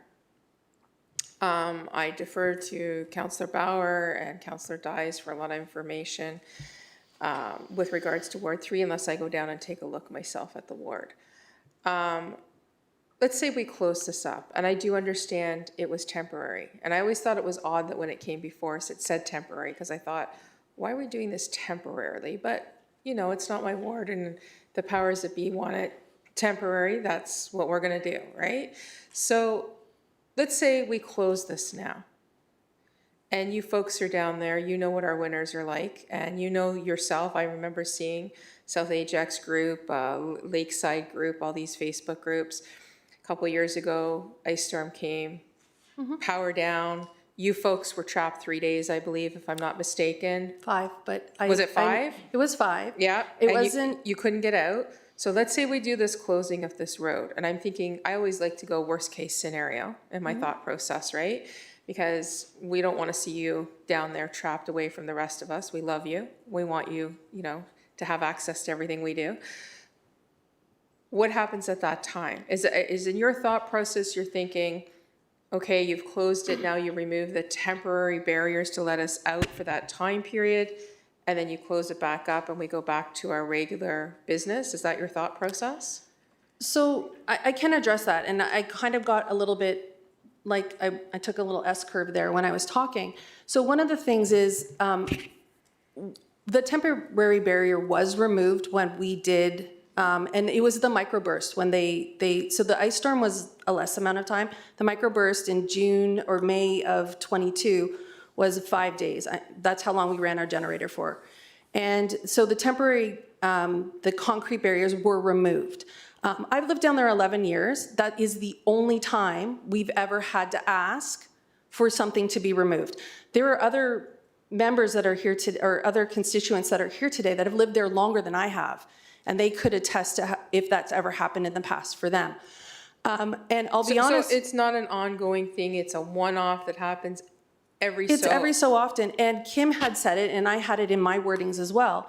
A temporary gate with a lock is a fantastic, potential solution, so that in the event there is an emergency, that the town can just unlock the gate and have access open to that. But I can tell you, when they paved our road 3 years ago, they still. And they dug up our road to put water, and it was a disaster on our street. There were, 11-foot pits in front of people's homes. They still didn't open the barrier for us. We still had to drive around, even though it may have been the safer choice. And we still didn't ask for it to be opened at that time. So we're not unaware of emergencies and emergency needs, but we also know that when we moved down there, that we had one way in and one way out. We're not, So naive to that. You've accepted this in the past. Absolutely, we are not naive to that. So just to clarify, you didn't ask for this to be open. You Absolutely weren't not. consulted on it being open. Not at all. You're jumping in ditches now to avoid getting hit by vehicles. There's nowhere sidewalk for you to go on. Before the ditch, this is what you have from the yellow line to the ditch. This is how much space you have. My body width. That's all you have, and then it's a ditch. Okay, so you don't want this. You don't want it open. No, I don't. I personally don't want it open, and I speak for myself. But I also am here on behalf, because we've communicated with each other, on behalf of my neighbors. There isn't one single person that I've spoken to, even on the opposite side, on the subdivision side, that have said to me that they are happy about this opening, because a lot of these people also use this as a thoroughfare to Lynn Shores as conservation. There was one lady who had a baby in May, and she had to stop walking on the road with her brand new baby. She could no longer walk across. She'd have to walk all the way down, across on Torno, and across if she so chose to do that. And whether or not she did that, I don't know. But just to say that she had to change something because the safety of her and her child was significant. Like, to me, that's a big deal. My kids aren't little anymore, they're bigger, but even my teenagers and my young adults, they don't want this open. And you would think they all drive, they like the easiest way to get to their friends or whatnot. They don't want it open. And there's no development down in your area, correct? There's no development coming, it can't be developed, so there's no benefit for future development to that area. Not that I can foreseeably see. Okay. Thank you for your time here today. Much appreciated. Thank you, Councillor Henry. Thank you. I don't see anybody else in the speakers list. Thank you for your delegation. Thank you, Mayor Carlier. Next item on the agenda, item 5.4, traffic and safety on Ashbury Boulevard and Range Road. Paul Martiniello, hope I said that correctly, Ajax resident. Please come forward. Oh, he's online? Mr. Martiniello, please go ahead when you're ready, sir. You have 5 minutes.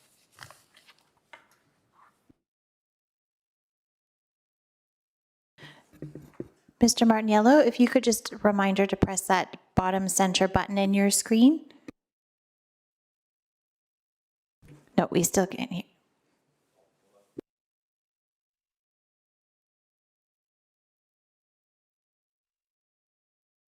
Okay, you need to stop pressing it now. Go ahead, sir. Go ahead, please. Oh, he pressed it again.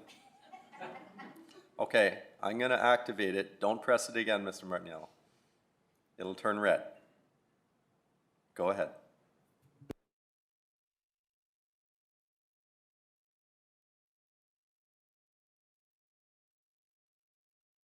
Have you muted your microphone, Mr. Martiniello, by chance? There might be a small, to the bottom right of your screen, the microphone icon. Just make sure that that is not clicked off.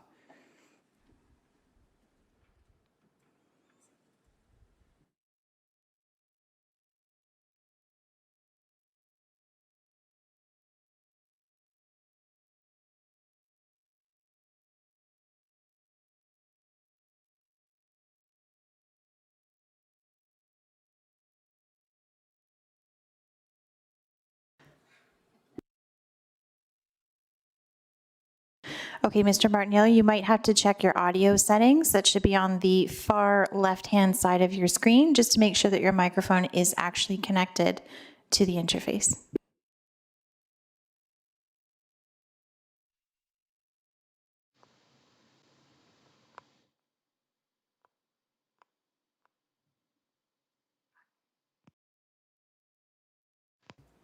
Madam Clerk, would you like 5 minutes to try and sort this out? Sure, you can move to the next delegate if you'd like and come back to this one. If you want to keep working with Mr. Martinello. Moving on to the next item, 5.5. Sir, we'll come back to you in just a minute if we can get your audio sorted. Temporary opening of Ashbury Boulevard, Range Road. Paul Barnes, Ajax resident. Mr. Barnes, So, are you here? To you, Mr. Chair, he has withdrawn his delegation, so you can move on to the next one. And that moves us on to our, I'm going to go to 5. Yes. See this earlier today. Mr. Barnes did send notice to clerks and to myself that he wouldn't be able to attend. He did send his comments as a written notice, so I can forward them to council. I can read them to council. Please forward them to council. Okay. Thank you. They'll be included in correspondence. Thank you. I'm going to move 5.7 forward because the official plan amendment will be more lengthy. Is Ms. Kerr online? Okay, if item 5.7, Ms. Kerr would like to come in and speak with regards to GGC item 6.1, the e-scooter program. Ms. Kerr, please go ahead. You'll have 5 minutes. Hi, thank you. Can you confirm that you can hear me? Yes. Great, thank you. Good afternoon, Mr. Mayor and councillors. I'd like to express my concerns about the use of e-scooters and bikes on the waterfront trail specifically. I've lived in Ajax for 17 years, always near the waterfront, first on Burden Crescent and now at 51 Gregory Road.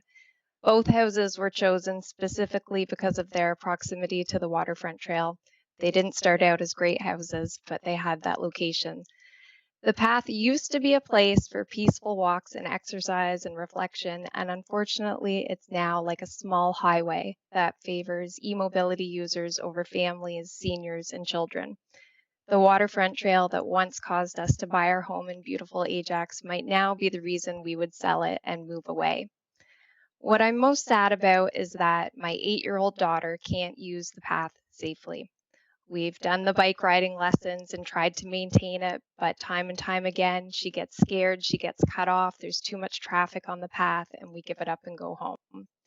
Even walking, we've had several near misses from people scooting by, and unfortunately, an altercation in October with some teenagers that I don't even think were old enough to be on the scooters, and we had a bad experience with them. And yes, they were Bird e-scooters.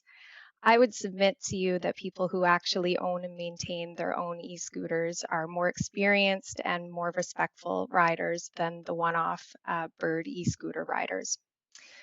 So in large part because of this, my daughter can't ride her old-fashioned bicycle or her foot-powered scooter on the path because it's just too dangerous. She is the weakest link. While 20 to 30-year-old leisure riders are whipping around her at 20 kilometers per hour, I don't have to convince you that a collision between an 8-year-old and an adult on a powered vehicle would be traumatic for her at best, but life-altering at worst. The Bird data clearly shows that the majority of the trips start and end at the waterfront trail. And while the Bird report attempted to present these rides as fulfilling a transportation gap, it also showed that 43% of rides were for leisure, and the average number of trips per rider was only 3.15. I would submit that if these trips were actually being used to commute to school or work or replace a car, we'd expect many more trips than that, perhaps 20 for a part-time worker or 40 for a full-time worker per month, and that's simply not the case here. These are leisure users, perhaps with limited to no riding experience, and the safety of children, seniors, and those with mobility issues on the path is being compromised. If an 8-year-old lifelong resident of Ajax can't feel safe using the trail, what are we even doing here? We ought to be ashamed and embarrassed of what's happening at our beautiful waterfront that used to be the envy of neighboring towns.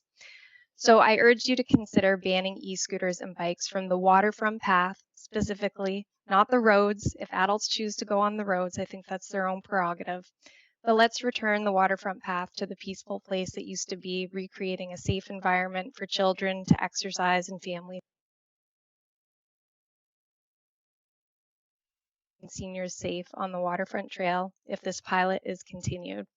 Thank you for your time and thank you for adding me as a delegate today. You're welcome. Any questions by members of council? Nope, not seeing any questions. Thank you, Ms. Kerr, for your delegation. Thank you. Were we able to get Mr. Martinello sorted out with his audio? To you, Mr. Chair, we can try again. Okay.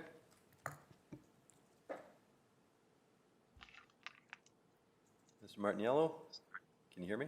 Good afternoon. Okay, I can hear you. Please go ahead. You have 5 minutes. Wonderful. Thank you for your time and your patience. So I'd like to speak to you about my experience on Ashbury Boulevard and specifically what I've personally witnessed in relation to the movement of cars on Ashbury and the impact to both human safety and the safety of wildlife in our community. And just to set some context, I've lived in this neighborhood, the Lakeside neighborhood, close to Ashbury and Warwick for the past 17 years. And for most of those years, I've been walking the neighborhood once at least, sometimes 2 times daily, and these are fairly long walks. I mostly walk the excellent trail system we have in Ajax, but of course, do spend time on residential sidewalks and crossings, and I also walk and quite extensively, or at least used to, on Range Road to and from Lake Ridge. I no longer walk down that road as of the last, I guess, 4 weeks or so. Just echoing some of the things I've heard from my neighbors in terms of a lack of space. I typically walk a dog as well, so with the increased traffic, it doesn't feel safe anymore. Generally, my concern is around speed control, and I would say that's on all the streets of our neighborhood, but specifically on Ashbury. I find that 2 sections between Shoal Point on the west side and now Lake Ridge on the east side, particularly troubling. First, that section of Ashbury that runs between Shoal Point and Audley has always been of great concern, given that it's a winding section of road with plenty of blind spots, and in my opinion, one of the most traffic sections in terms of human traffic, with no real clear access to the park and the trail system that's located on the south side of Ashbury. So in other words, the only 2 crossings from the north side of Ashbury to access the trail system and park areas are between the intersections of Shoal Point and Audley. And I do acknowledge that there was a fairly recent implementation of, I guess, what you'd call a radar notification sign on Ashbury just for cars traveling west from Shoal Point. I'm not sure why that's just on the one side of the road. I do also acknowledge that at one point there was a speed camera in place for a short period of time. I think I heard Mayor Collier say something about a temporary program. Maybe that's why it's moved. I'm not sure. And then, of course, the second section of Ashbury is what's been discussed a lot today, and that's what I now find really concerning, is that newly opened section between Ashbury and Range Road. I read that report that's been tabled at today's meeting, and I note that in the one table on the traffic data collected by the town, that there's that section along Range has experienced both increased traffic and higher speeds. And I don't think this should come as a surprise to anybody. That section of Ashbury between Audley on the west side, so where the 4 stop signs are on Audley and Ashbury, right towards the east side, which is basically Lake Ridge, is really now a dead straight road. As somebody neighbors commented, it's a raceway. I think that is exactly right. It inherently results in increased speeds, and in particular in that less populated section between Lake Ridge and the trail crossing. I also can concur with what my neighbors have said in terms of it being a major wildlife crossing. I've personally witnessed all kinds of wildlife, predominantly deer, crossing in that road regularly. So, Mayor Collier, and my ask of you and the council for consideration is, and I'll just to pick up on your question earlier, for a more permanent solution, should this intersection be open, is just to please consider more emphasis and investment be made in speed control in general in Ashbury, specifically in these two sections I mentioned, that crossing that's being discussed today between Range and Ashbury, and also further west towards Shoal Point. I will comment that raised intersections with textured pavement treatment, they help, but in my opinion, they're not enough. Stop signs, shockingly, are probably the most shockingly are not enough. People blow through them all the time. I think these smart radar signs help, but I don't think they're enough. And I think speed bumps that are material enough to have impact on cars would be a viable solution in conjunction with appropriate stop signs. I'll use as a benchmark the speed bumps that were recently put on Rangeline Road between Shoal Point and Pickering Beach Road. I think those are quite effective. Speed cameras and potential proper crosswalks are something that should also be considered. So thank you for your time and consideration. Thank you for your delegation. Any questions, members of council? Seeing, hearing none. Thank you, Mr. Martiniello, for your delegation. Thank you. That concludes the delegation portion of our agenda. Moving on to item 5.6, public meeting. Yes. Yes. Yep. I'll pull 4. Or somebody will. I'll ask somebody to pull item 4.4 when we get to GGC, which shouldn't be too long. Item 5.6, public meeting, official plan amendment application, OPA 24-A5, and zoning bylaw amendment application, Z8/24, 425 Bailey Street West. This is a public meeting. This is a little bit different. The official plan amendment and zoning bylaw amendment are brought under Mayor's directive at the request of the owner of 425 Bailey Street West. They have been circulated. There is not a presentation. Sir, you are with the proponent, so it's not your time just yet. This is the public meeting first. So we'll ask if any members of the public are here to speak on this matter. Sir, please come ahead.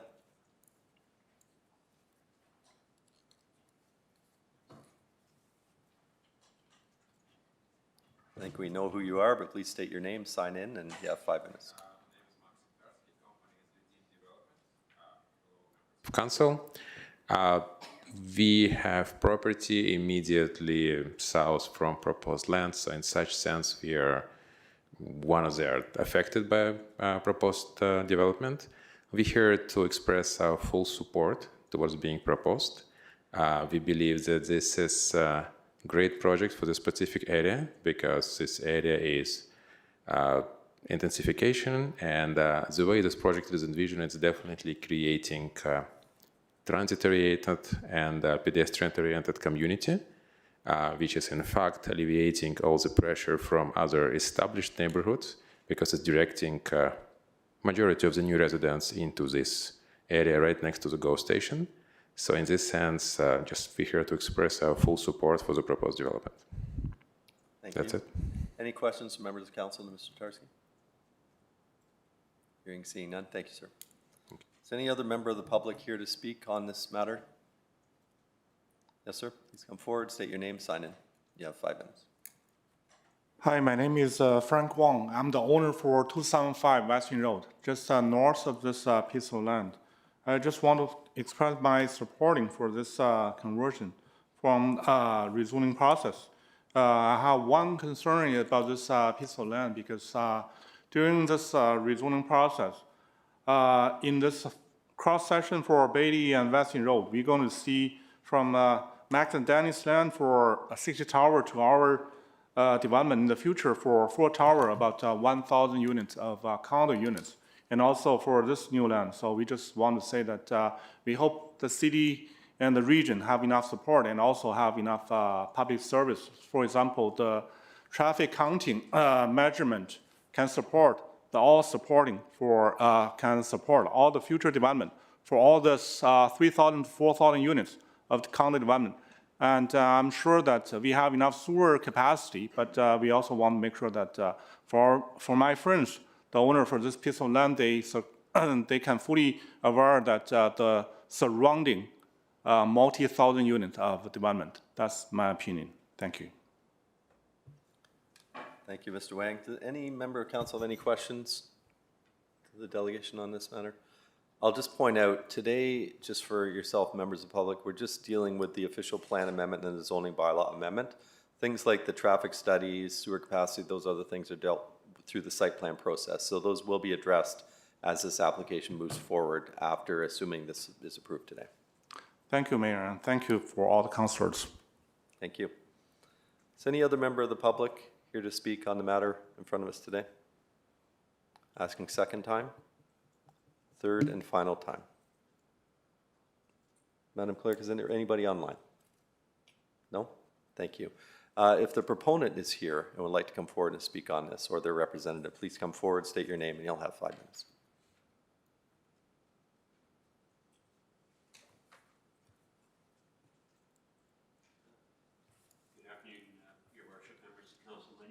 Bouchard, I'm a planner.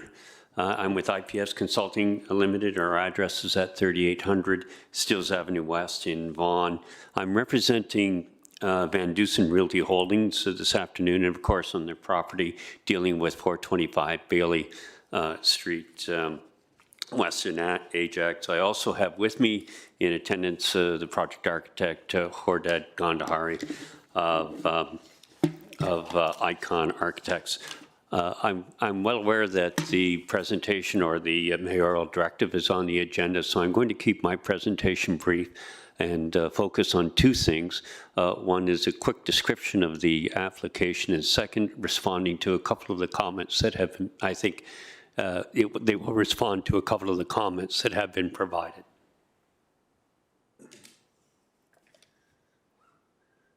This is a quick illustration of the development. There are 6 towers on an 8-story podium at the intersection of Weston Drive and also Bailey Street West. Phase 1 will be 2 buildings. The balance of the buildings will be in phases 2 and perhaps 3.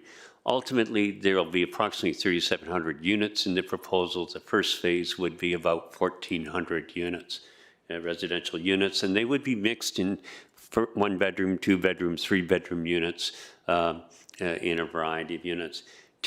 Up to 10% of the housing units would be affordable if CMHC funding is utilized. 5% would be affordable if CMHC funding is not utilized. So we're asking for 3 things in terms of an approval. The first is dealing with an official plan amendment, and that's to identify or change the designation, land use designation in the Town of Ajax official plan to GO Transit Station mixed use. And of course, the lands form part of the regional amendment for the Ajax GO Transit Station area. The second request is for a rezoning of the property for GO Transit Station mixed use as well. I mentioned the affordable housing component. I mentioned the mixed residential component. And I also did mention at this point the third condition, and this speaks to the first speaker's comments and a request to provide, we would provide a right-of-way easement over a portion of the property to allow access to the property, 325 West Knee Road to the south. And I'll show you in a site plan in a moment exactly where that is. So we're wanting to ensure and we're wanting to make the commitment to provide a right-of-way easement access to that property in the future. Those are the 3 components. Of course, this is the subject site, which I think you're already aware of. This shows you up in the upper left-hand corner the extent of the GO station MTSA going from the GO station and Highway 401 to this property and 2 properties to the south on the south side of Bailey Street. This is a site plan, and if I can, you'll see just below, it's difficult to point, but just below the building off of Weston Street, there is an access running in an east-west direction out to Weston Street into the development. The property to the south of that is 325 Weston Road South, and we would provide our access to that property through an easement over that driveway access, and that easement would be provided as a condition of development and prior to site plan approval.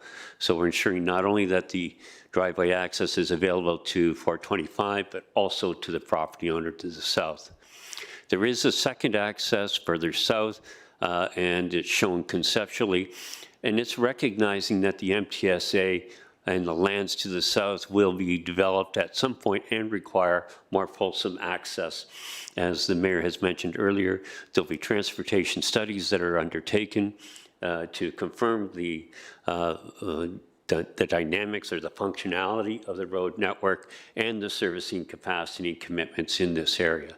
As well, in speaking with staff, there will be a secondary plan undertaken in the next 18 months, which will as well confirm much of the infrastructure requirements and community facility requirements for this area. These are primarily my comments this evening.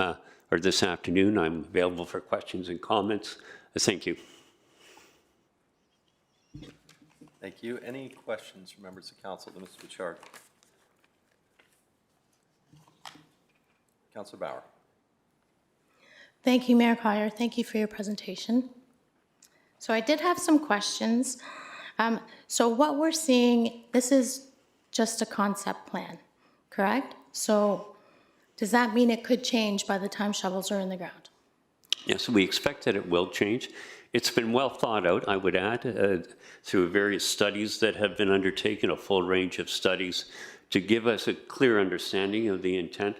But at this point, the studies are in review at the municipality. They're not complete, and they would be used to inform a future site plan, which could lead to a change in the site plan that I've shown you today. Okay. And one of those studies is the transportation impact study and parking justification study. So that is under review. Is that what I understand you to mean? That's correct. Okay. Can you tell us what it has shown you? And to date, what it's shown us is that the first phase of development is viable or available for development, can be developed. So that would be approximately 1,400 units that could be brought forward in development with modifications to the existing road network to supply for that development. Building the additional development in that area and full build out of the MTSA may require additional widenings, et cetera, and infrastructure to be put in place. But we think that there's an initial threshold for the first phase of this development to go forward. Okay, so thank you. So then does that mean the first phase would be completed and then there could possibly be a lengthy delay for the second phase? I can't speak to the delay. It comes down to the timing, the design and timing and implementation of servicing infrastructure. This area, as you well appreciate, was not intended or designed and developed for the full scope of residential intensification that's being considered from the GO station and the 401 to land south of our client's property at 425. The second delegate spoke to issues of transportation capacity and servicing capacity, and these are questions that need to be answered through the site plan approval and at the time of the site plan approval and review process, and they're on the table for discussion in the form of a proposed secondary plan that we understand will be brought forward in the next 18 months in the municipality. Right, thank you. So, and to that point, my understanding is the regional official plan has already been approved and that area is designated for this zoning. Sorry, major transit, MTSA. So what this amendment coming forth today is to, I guess, match the official plan of Ajax to that ROP, which will happen within the next 18 months already. So my question is, are you planning to have shovels in the ground prior to that? And that is why we're here today, the rush of getting this done, instead of waiting for that 18 months and let it naturally occurring through a committee and affairs meeting? I'd like to speak to that in the context of what is a provincial priority today, and certainly the nexus or the overarching priority, and I'm a land use planner, that I see across the province is the desire to bring forward provincial policy for 1.5 million homes by December 31st to 2050, I'm thinking 2031. Part of that priority is accelerating the development process. And this application is part of that priority in allowing this development process to go forward. There will still be fulsome consideration of the technical matters, but it's going to occur concurrently as we move forward in this development. That's how we see that happening, and that's consistent with provincial priority. Mr. Bouchard, yes is no acceptable answer. Pardon me, sir? I said yes is an acceptable answer going forward. Thank you. Okay, thank you. And so this bylaw amendment, and I'm understanding that because it's a mayor's directive, there are assurances for some of the build. For example, there are minimum parking offers being made of 0.6 for residents and 0.2 for visitors, where that, you know, if it wasn't a directive, you could put 0 minimum parking, correct? Yes, we have not put 0 in, and you are correct. It's 0.6 and 0.2, yes. So my question is, this is all concept, and as things progress, you'll make more decisions, solid decisions of what's actually going to be built there. So there is no assurance, or is there, that by passing these amendments, we will have these things made. Like right now, they're varied in heights. They could all end up being 60. You could end up taking away all the parking. Some of the easements may not happen, or the entries and exits to Bailey and Westney, which is a very, very busy intersection, as Mr. Van Duzen also knows for being there for so many years. So I just want to understand these amendments that we're passing today, does that guarantee that what we're seeing and what you're saying is what we are going to get? I don't know if that's your question or your question, but my concern is that we pass this based on this information today, and then that's not what we're going to get.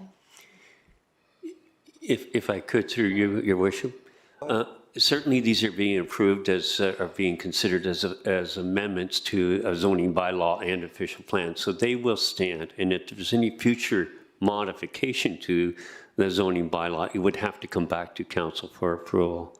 So in that sense, there's a certainty in terms of the documentation that's being tabled and approved this today. There is flexibility, however, that will be brought back and through the site plan approval process, where building heights may change, or there may be changes that are required as we go through this process. So there is going to be some variation, I expect, as we go through the detail of the process, but there is certainty in what you have before you today. Right. And site plan does not come to council. It's not privy to council. And when you say there could be changes, I'm guessing, for example, the height of the buildings, the change would be to make them higher, not make them shorter, right? Through you, Your Worship, if I may, the height is fixed in terms of the zoning bylaw, so it would not be higher without coming back to council for any modification to the zoning in place. So if it came back, it would have to come back either at that height or short, and I expect it would be shorter, reflecting market conditions of the day. Okay, thank you. Those are my questions for now. Thank you, Chair. Mayor Collier. Thank you, Councillor Barr. I'll just point out in response to your questions, and thank you for pointing out that this is already in front of our planning staff, that the regional official plan has been approved, and this is kind of a formality just to accelerate the process rather than wait for it to organically happen in 12 to 18 months. They paid the fees, the application is in process. One thing I did put in the mayor's directive is minimum and maximum heights, because you very correctly did point out that under the Bill 185, I believe it is, the provincial legislation, a developer in the MTSA can come forward with a building with no maximum height and 0 parking, based on the way it's written. So at least by doing this proactively and working with the developer, we accelerate the time frame, get shovels in the ground quicker, but we're also able to put some form of guardrails in place to help so we don't get a 100-story building with zero parking, which is possible. So I thank you for bringing that up. Councillor Henry, you're next. Thank you, Mr. Mayor. I do like this mayor directive. Yes, I said it. Because we have a lot of control here, and I like that. And of course, you know, being a Van Dusen project, we know this person. This is a member of our community who's been here a long time, who sits on boards, who has been a good member of our community and who wants to better it. I do ask that the last graph that that was on my screen in front of me be put back on, and it displayed, I took a picture of it here, excuse me for a minute. It was yes, that's it. So I want to know what the address is for the two buildings in gray to the left side.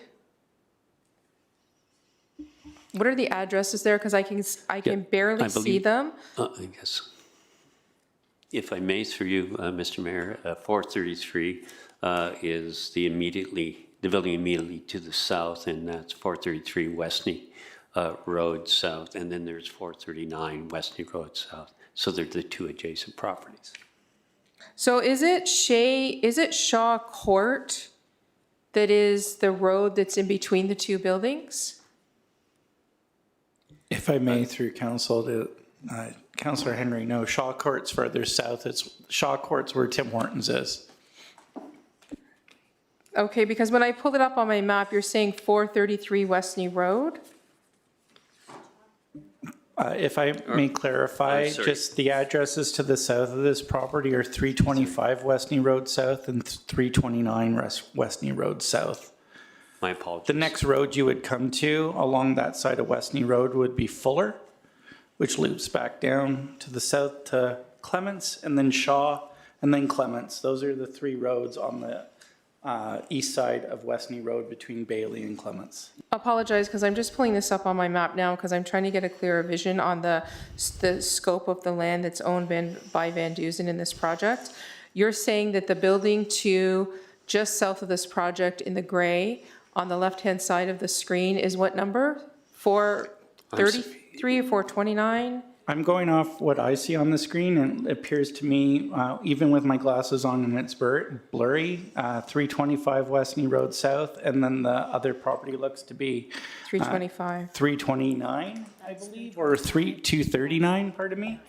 Got it. 329? 329, I believe, if I'm not mistaken. Yeah. Based on this graphic here that's on the screen. Thank you. That's what I was trying to clarify for this easement, this right-of-way, this extra driveway that's coming out onto Westney Road. That's all I wanted to see on here. And I do apologize. I have a visual disability, so seeing that little print, not able to see that. Thank you very much. Yeah, I think that was my major concern was the traffic flow, and that seems to be dealt with, and everything I've saw thus far with regards to this project, including the provisions the mayor has put in with the mayor directives, looks good to me. Thank you. Thank you. Councillor Crawford, you're next. Thank you. I just want to confirm that all site plans that have been submitted will be circulated to council, correct? If I may, through the chair to Councillor Crawford, yes, all site plan submissions that come in are circulated to council, especially at the first submission of that site plan. They typically don't get recirculated unless there's substantial changes to them. Okay. But first submission of all site plans typically are circulated out to council when we circulate that out for comment to our agencies. Okay, thank you. Any further questions from members of council to the delegation? No, just a couple, and I've already, Councillor Bauer, thank you for making those points, and I've already done those explanations. I just want to make clear the expectations, and these, I think, are in the mayor's directive, but they are separate steps that are going to happen. One is we require, when I do mayor's directives, there to be an affordable component to this. So it's, I think, minimum 5 up to 10%, depending on whether CMHC is achieved or not. So an affordability agreement will be required to be entered into. You are aware and that is an expectation and no issues with that? Yes, Your Worship. Okay, very good. And then the next is the, again, we are accelerating this to try and meet the provincial expectations and bring things forward. I do expect a site plan to be submitted and start the site plan process in a timely manner, generally up to a year. I do understand detailed drawings do take some extra time. We're not going to, shut this down in 366 days, but you understand that is the expectation, that this is, Again, approval yes. is given now, and we expect things to be moving very quickly. Yeah, my apologies. Yes, Your Worship. Absolutely. I understand that. Thank you.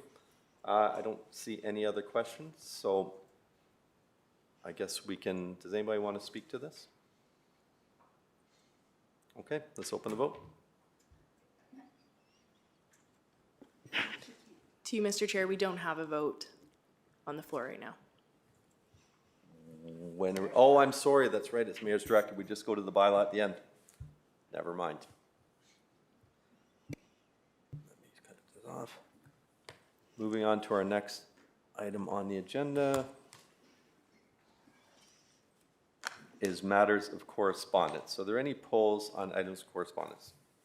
Councillor Lee?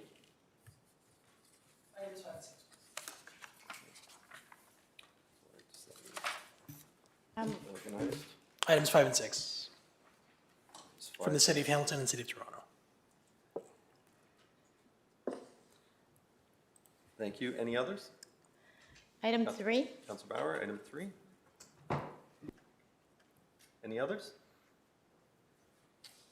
Okay, hearing, seeing none, that means on items 1, so moved by Councillor Lee, second by Councillor Henry, that report dated December 9th, 2024 containing items of correspondence be adopted except items 3, 5, and 6. Those in favor? Yeah, we're opening the vote.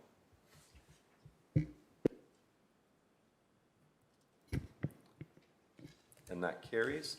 Going back to item 3, Councillor Bauer, please go ahead. Thank you, Mayor Collier. Yeah, I thought this was a very interesting letter of motion from the Council of Papineau-Cameron Township, calling on the Ontario government to amend the Ontario Building Code, to include provisions for pre-approved affordable housing plans, specifically aimed at supporting low-income and homeless individuals, including standardized designs, flexible design standards, community integration, and support for diverse models. So I wanted to bring that up. I'm not sure what that would actually mean for the town of Ajax, but I do think that this is, as we look for solutions for the homeless population, if endorsing this motion somehow gets the government to act and we can come up with solutions in a much more, in a quicker and easier way by having these designs and standards, then I would like for us to endorse this motion. Okay, motion to endorse. We a seconder. Second by Councillor Dyes. Anybody else wish to speak on the motion to endorse? No? Those in favor?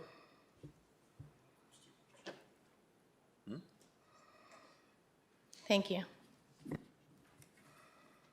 And that carries.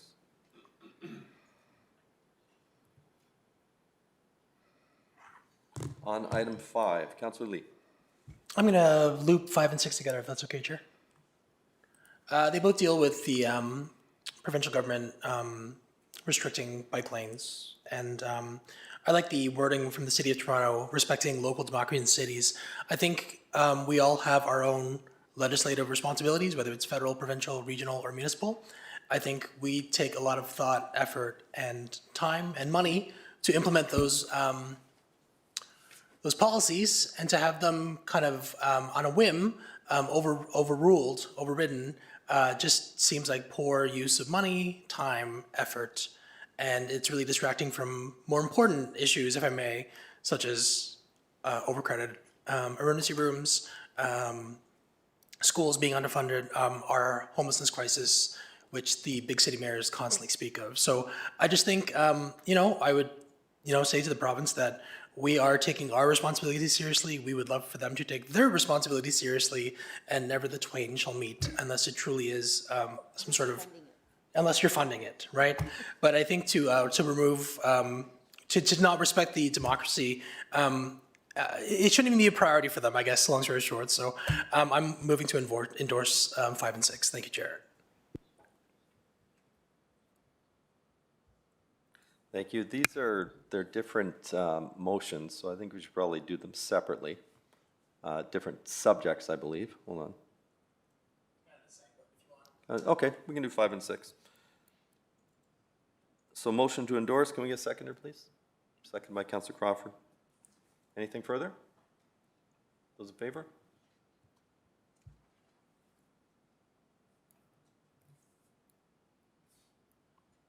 Those carry. Okay.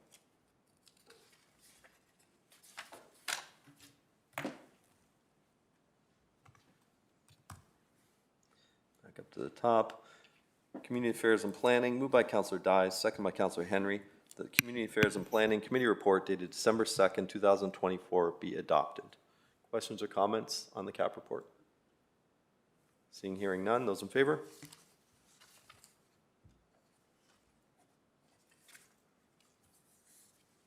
And that carries.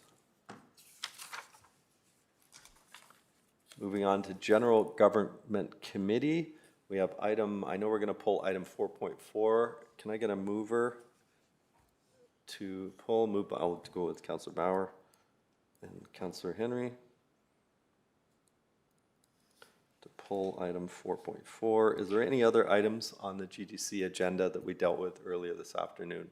Anybody wishes to pull to discuss? No? So on the GGC agenda, moved by Councillor Crawford, second by Councillor Henry, that the General Government Committee report dated December 9th, 2024 be ratified except item 4.4, which has been pulled. Those in favor?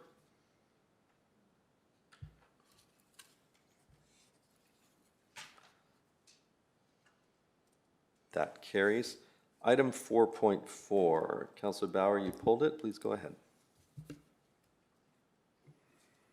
Thank you, Mayor Collier. So I'm going to ask the questions now that I have, if you'll just let me pull those up. Okay. Have what? So about that report, and Ms. Boyd, I believe, brought it up during her delegation about the extension of the temporary opening. Again, I say temporary opening. So the counts were done, it was supposed to be originally June to September, and then it was extended to the end of December. And it was my understanding at that time, it was because there needed to be more time to do those counts or do that data collection. And yet we see in the report that the collection is based on September 17 to 19. So I'm just curious as to why it needed to stay open until the end of December. I don't know who to ask that to. Who would be able to answer that on the staff side? Mr. Romanowski, or to put you on the spot? Yeah, sure. Through the chair to Councillor Bauer. The question was, why was it why was there a difference between when the counts were done and when it was remained open till, correct? Yes, the question is, why was the extension needed if the count would have been completed by end of September, which was the original close date?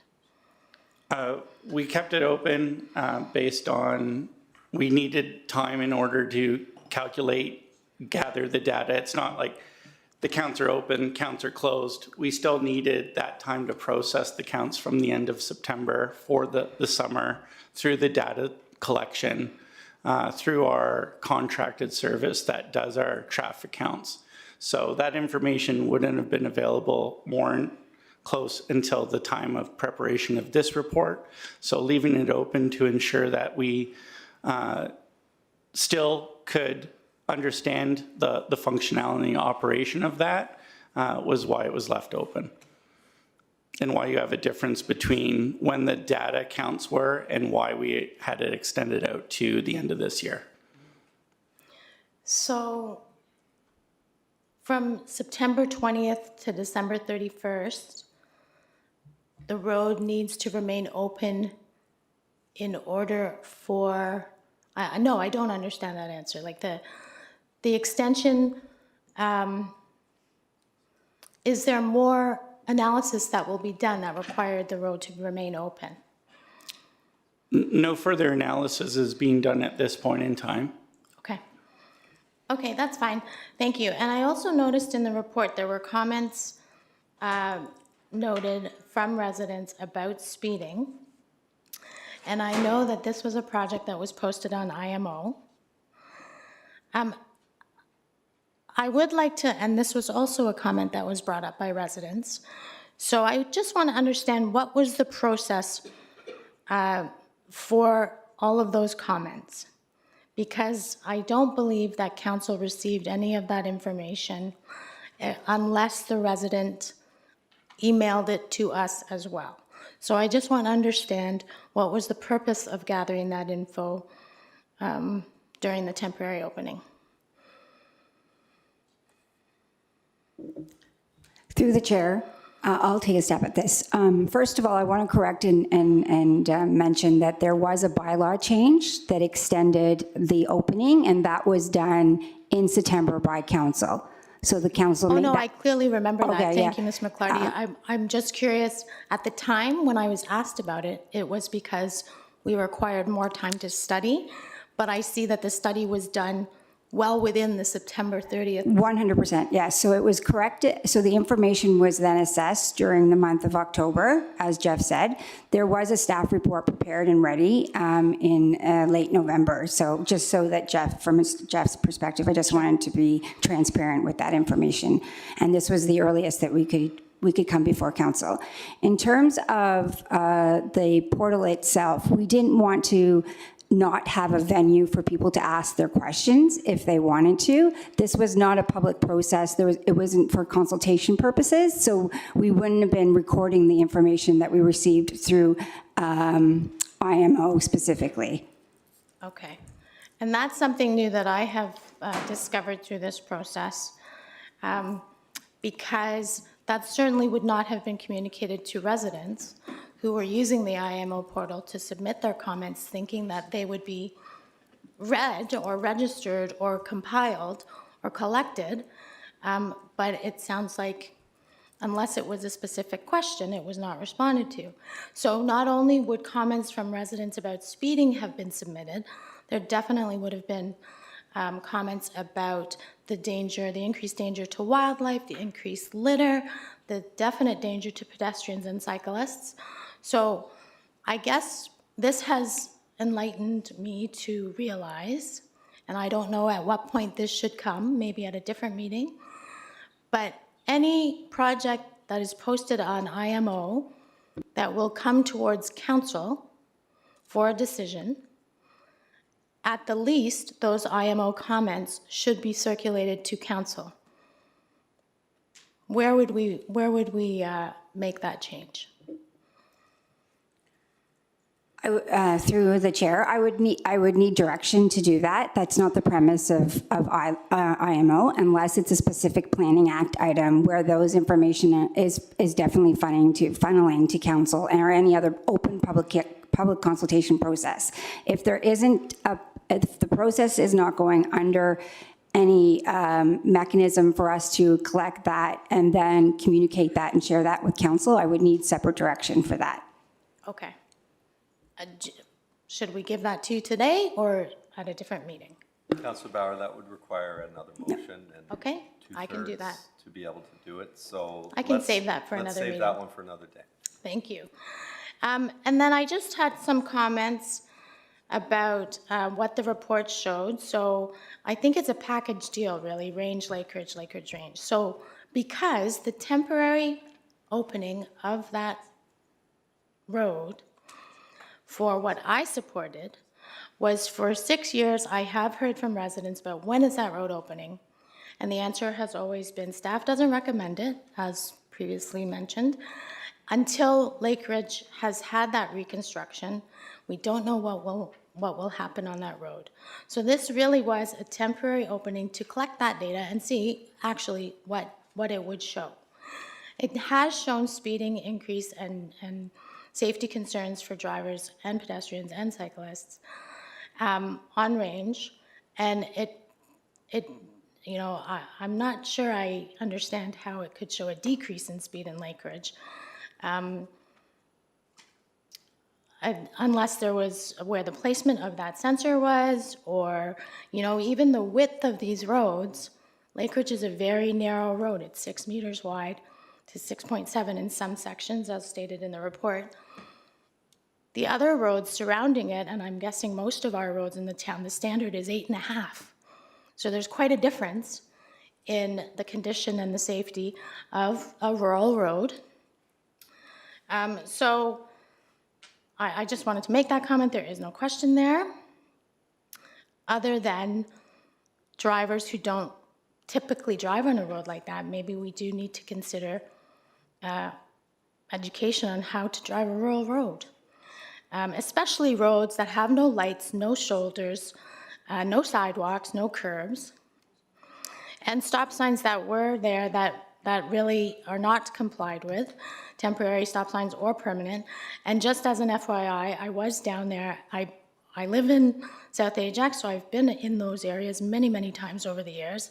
And during this temporary opening, I was down there 4 times, twice as a walker, twice in the car. And what our residents are saying is true. The speeding is happening. The danger of walking on that road with nowhere to go if a car is coming, other than jumping in a ditch, that's not what we want for our residents. And we shouldn't allow it. And that's why this temporary opening was meant. The bottom line was, if the traffic count will justify moving the Lake Ridge Road reconstruction forward in the long-range capital forecast. That was the intention of the motion. That's the intention of the motion I seconded. And then I just wanted to comment about the report itself, speaking again to the comments regarding safety. And at the end of each report, sorry, I closed that agenda. I have to find it now. I'll be done in a minute, Mayor Collier. Just thank you for your indulgence. So in that report, at the very end, we talk about the relationship to Action 26 and to our strategic plan. And it says, where is it? This report aligns with the following section of 22 to 26 Strategic Plan, Action 26, connecting our community. Yes, we do want to connect our community eventually, but fostering a safe and welcoming community and increase a sense of safety and security for the community. So although that is our goal, leaving the roads as is and keeping that road open does not meet those pillars, those priorities. It's not making it safer or more secure, and it doesn't make the walkers, cyclists on either side of the trail connection feel safer. So I don't have any other questions at this time, but thank you for allowing me to speak. Thank you, Councillor Bauer. I don't see any other members of council in the speakers list, so I'll speak on it quickly. I'll just point out that this does need some direction. There's no motion on the floor. I'm not going to put my motion on the floor. I've read it. Councilors have had an opportunity to think about it. I'm happy to bring it if we feel that's what we want to do. I'll just give a little bit of history. I mean, I'm pretty familiar with this area. I also grew up down by the lake. I still live there. And I remember this area long before most of the houses were here, especially the Ashbury subdivision. None of that was there. Maybe a couple of houses on Range Ontario. I remember fighting pretty hard to get the water down there. And I talked to a lot of the people through that process. And it was well before the Greenbelt prior that I was familiar with it. But I can tell you, nobody I spoke to wanted to be in the Greenbelt. Not one. They wanted to be out of the Greenbelt because they wanted clean, fresh water, and they did not want all the restrictions. And that's really how Range Road came to be done, was through that water process that we were able to get done. And I'm happy that we did, and I think the residents are happy with that too. It was always my intention to have this connection open. I think it was always the intention of the town to have this connection open. That's why they built it. That's why it had those temporary concrete barriers there. But this was not something on my radar. I wasn't looking to do this. This was brought to me as a request, and I agreed, and I said, yeah, let's open it. Let's have a look. Let's get the numbers, get the information. To answer the question or the comment that Councillor Bauer made, the 15 million, it used to be 12 million for the Lake Ridge updates, was in the budget last year, and I moved it out because it's a lot of money for the current, and I mean no disrespect by this, but $15 million to service the few homes that are down there right now just is not something that I can, given all the other pressures in the budget that we're going to be talking about all day on Friday, that's something that I could do. We have so many priorities. So this was a way to sort of gauge whether it made sense to make that investment. And based on the numbers, I still don't think it makes sense to make that investment. Because So, that being said, this is not a hill I'm going to die on. I mean, if the residents want this closed, they can have it closed, but I'm not going to be coming back to look at opening it again later. We've done this process. We know what the numbers are. I suspect the numbers, it was kept open longer. I don't know this, but because in the summer traffic volumes are different than September, October, November, December, and maybe we want to get a better count. I don't know, I'm guessing. I do know that there is now a school board bus route that goes through there. So I fully expect there to be, if this doesn't stay open, a lot of frustrated, angry parents that live in that area, that their kids are now going to have to walk approximately 1.2 kilometers? 1.4 kilometers to now get to the bus. But again, that's, if it were me, I think it should stay open. I think we should be doing the other things that I talked about in the motion, getting more information, and then making that decision. But I'm up to the will of council. So I'm not going to move that motion to keep it open. I want somebody to bring something, probably the local councillor, and this council can make that decision. I just had a question, though, I wanted to ask Mr. Romanowski, because it did come up about why the speed on Lake Ridge went down.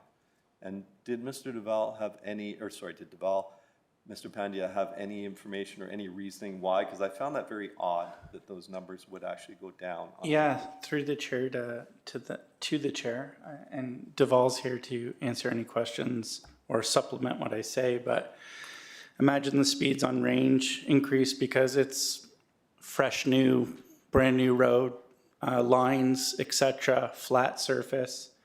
And then I'm imagining the speeds on Lake Ridge have decreased probably because of additional traffic volumes on that road, but also, as Councillor Bowers alluded to, and factual, narrow pavement, trees, ditches close to the road, kind of a more confined space in your traditional right-of-way. It's a rural road, so maybe a combination of those factors contributed to slowing vehicles down a little bit on Lake Ridge Road, as opposed to thinking that speeds would increase just because volumes increased. There had to be something, because it was such an odd outcome to this. It just didn't make a lot of sense. Councillor Dyes, I see you in the speaker box. Please go ahead.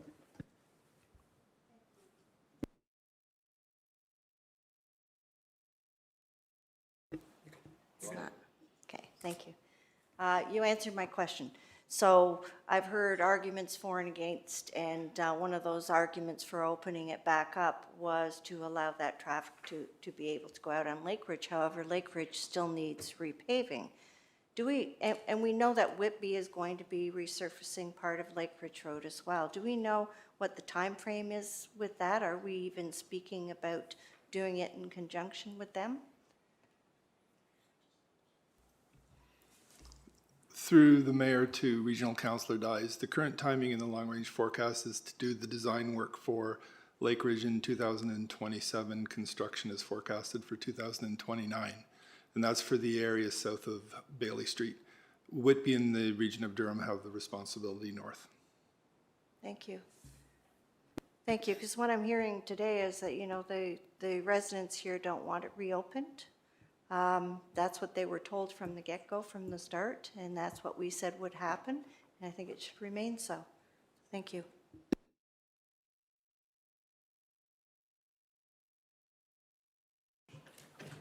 So we need some direction. Open it, close it, whatever we like. Councillor Bauer. Thank you, Mayor Collier. Actually, So you know my what? understanding Sorry, is, Lisa, one sec. Councillor Lee, did you have further questions because you haven't spoken yet? oh, yeah. No, sorry, I was just confirming, right now, GGC. Sorry. Sorry, Go ahead. GGC was to receive information. That's where Yes. we didn't vote on that yet, correct? Correct. So, yeah, so I'm just gonna Well, move actually, to. sorry, we did vote on that, but it's not ratified. It's not 'cause we're ratified. So right ratifying now, it the current position of council is we've received different information and Correct. that's it. Okay, so no comments. Thank you. Okay, Councillor Bauer. Thank you. Thank you, and thank you, Regional Councillor Lee. That's just what I was going to clarify. So at this point, we would be ratifying a motion to receive for information. And I just want to confirm with staff, there is no, what's the word, urgency. I can bring forth a motion for what I would like to see happen regarding public consultation, regarding traffic measures, regarding changes in the area, all that kind of stuff. That I don't need to bring that forth today, right? I can have time to think about the best way to do this, or does it need to be rushed? I can answer that. Yeah, no, you don't have to bring it today. Okay. I just, So the motion would be to receive the report for information, which currently states that the extension expires, the temporary opening expires on December 31st, and that's what should happen. And then at a future date, when I've had time to consider, I will bring forth a motion for what I would like to see regarding public consultation. so we'll just leave it as receive information. Yes. Yep, fair enough. It It's closing, December It means it's 31st. closing December 31st, Yeah, as per the report. That's Yeah. fine. Further? that's it. Okay, those in favor? That's in favor.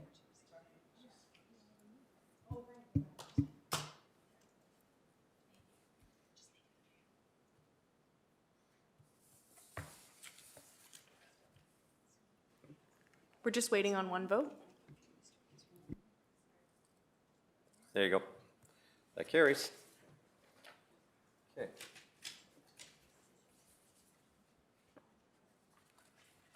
Let me get back to where I was. There we go.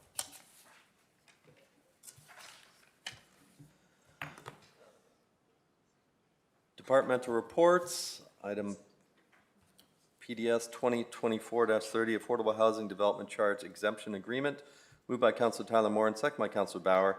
The council delegate authority to the Director of Planning and Development Services to approve and enter into affordable housing development charge exemption agreements substantially in the form as provided in attachment 1 to this report, and 2, that council authorize the Director of Planning and Development Services and the Director of Finance to make administrative amendments to the template from time to time as required. Questions?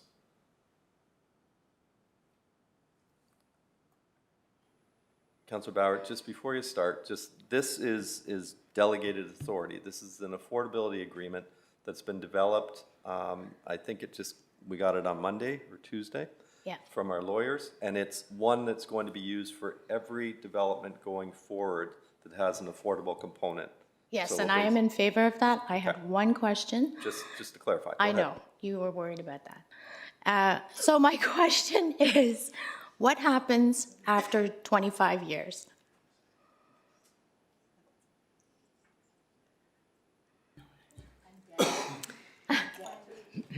Through the chair to Councillor Bauer.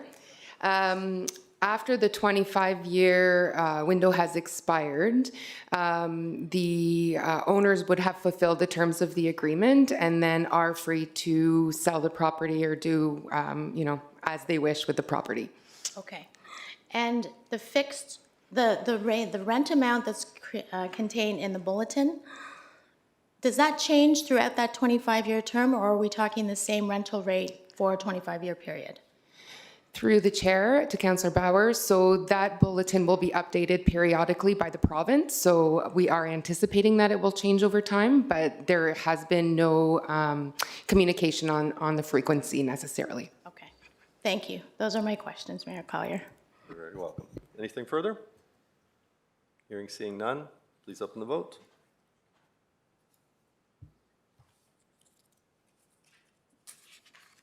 And that carries. Are there any regional council reports? Councillor Crawford. No, this is a no fun month. We got regional budget Friday at 8 p.m. and town budget this week. It's a no fun month. It's going to be a I just very want to long state one, that. too. A very long week. I know the planning meeting was canceled. Okay. Moved by Councillor Crawford, that second by Councillor Dias, that the regional council reports of December 9th, 2024 be received for information. Those in favor?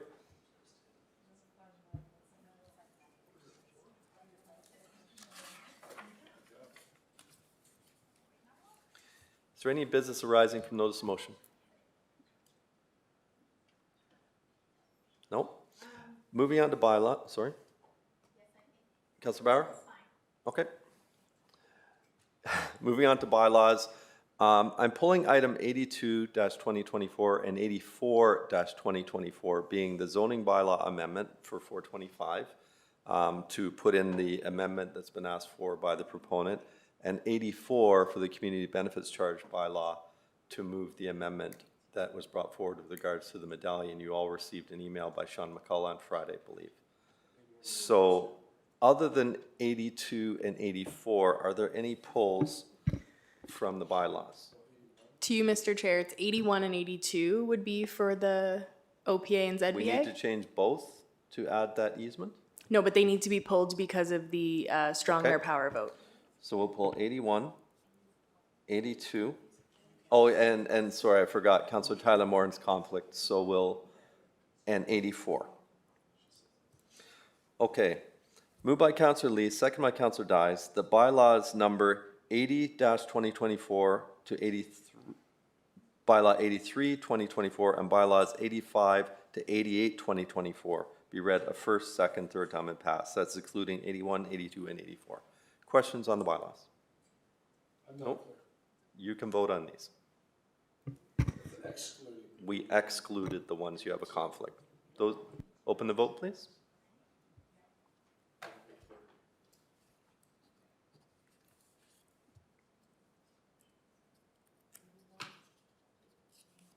Okay, those carry.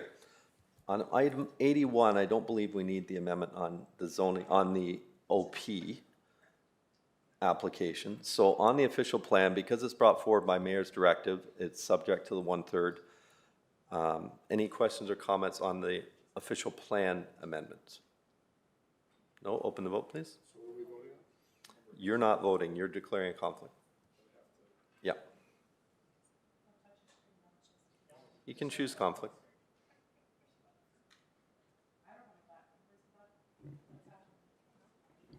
Can we open the vote on 81? Yeah.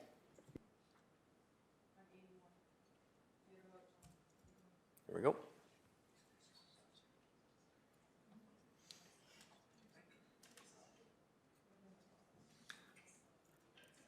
That is carried. Noted Councillor Tyler Moore's conflict. Just to the clerk, so the bylaws as a whole, I had moved by Councillor Lee and Councillor Dias. Does that same apply for the polls, or do you want me to get separate movers and seconders for the poll item? I would recommend separate movers and Okay. seconders. Can I get a mover and a seconder for the zoning bylaw? Moved by Councillor Lee, second by Councillor Henry. Can I get a mover for item 82, the zoning bylaw amendment? And then I'll have an amendment moved by same mover, same seconder. Madam Clerk, can you please put the amendment on the screen? And this is an amendment brought forward and requested by the applicants with regards to the easement on the adjacent property. So moved by, doesn't have to be me, moved by Councillor Lee, second by Councillor Henry, that Section 4 draft bylaw number 82, 2024 be amended to include the following holding provision. Prior to site plan approval, the applicant/owner shall provide a right-of-way easement for shared driveway access to the benefit of the abutting property municipally addressed as 325 Westney Road South. Again, this was requested by the applicant. Any questions or comments? Being none, those on the amendment, those in favor?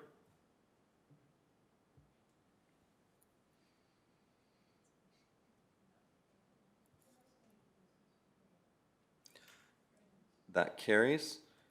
And on the matter as amended, those in favor?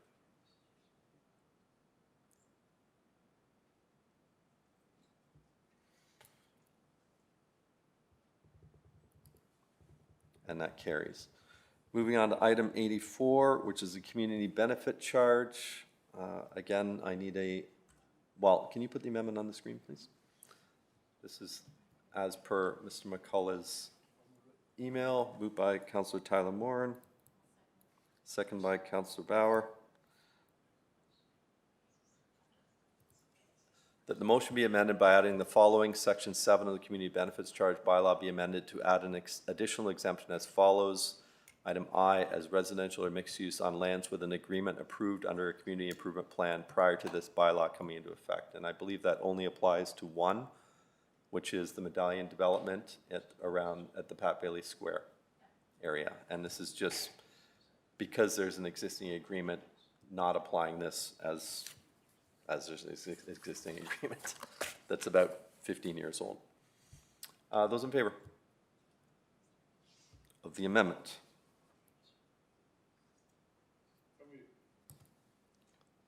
Uh-oh. Didn't we already vote? No, this is on the amendment. I guess we'll do it again. Oh, there we go. That carries.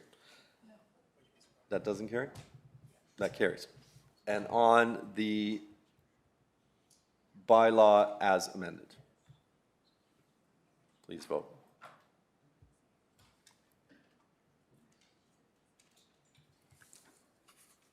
And that carries. Is there any notice of motion? Any new business or announcements? I will just say Friday, the 13th of December is our budget day. It's a mayor's budget that has been made public, I think, was it on the 6th of December? This Friday. And I would encourage everybody to review and come out and voice your opinion. This is probably one of the most important decisions that we make, and unfortunately one of the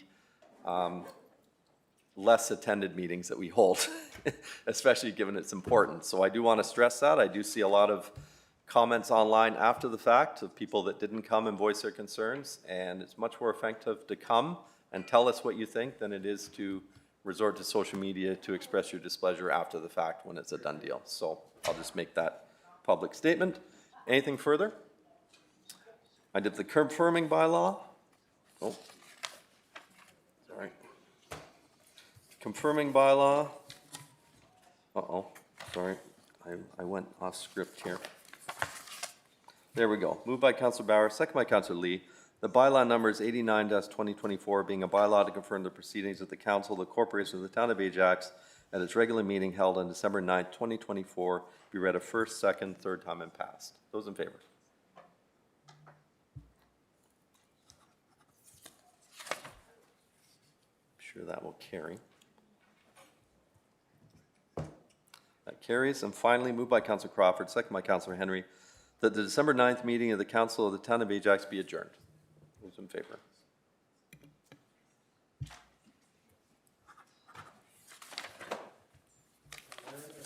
And that carries, I'm sure. Thank you, everyone.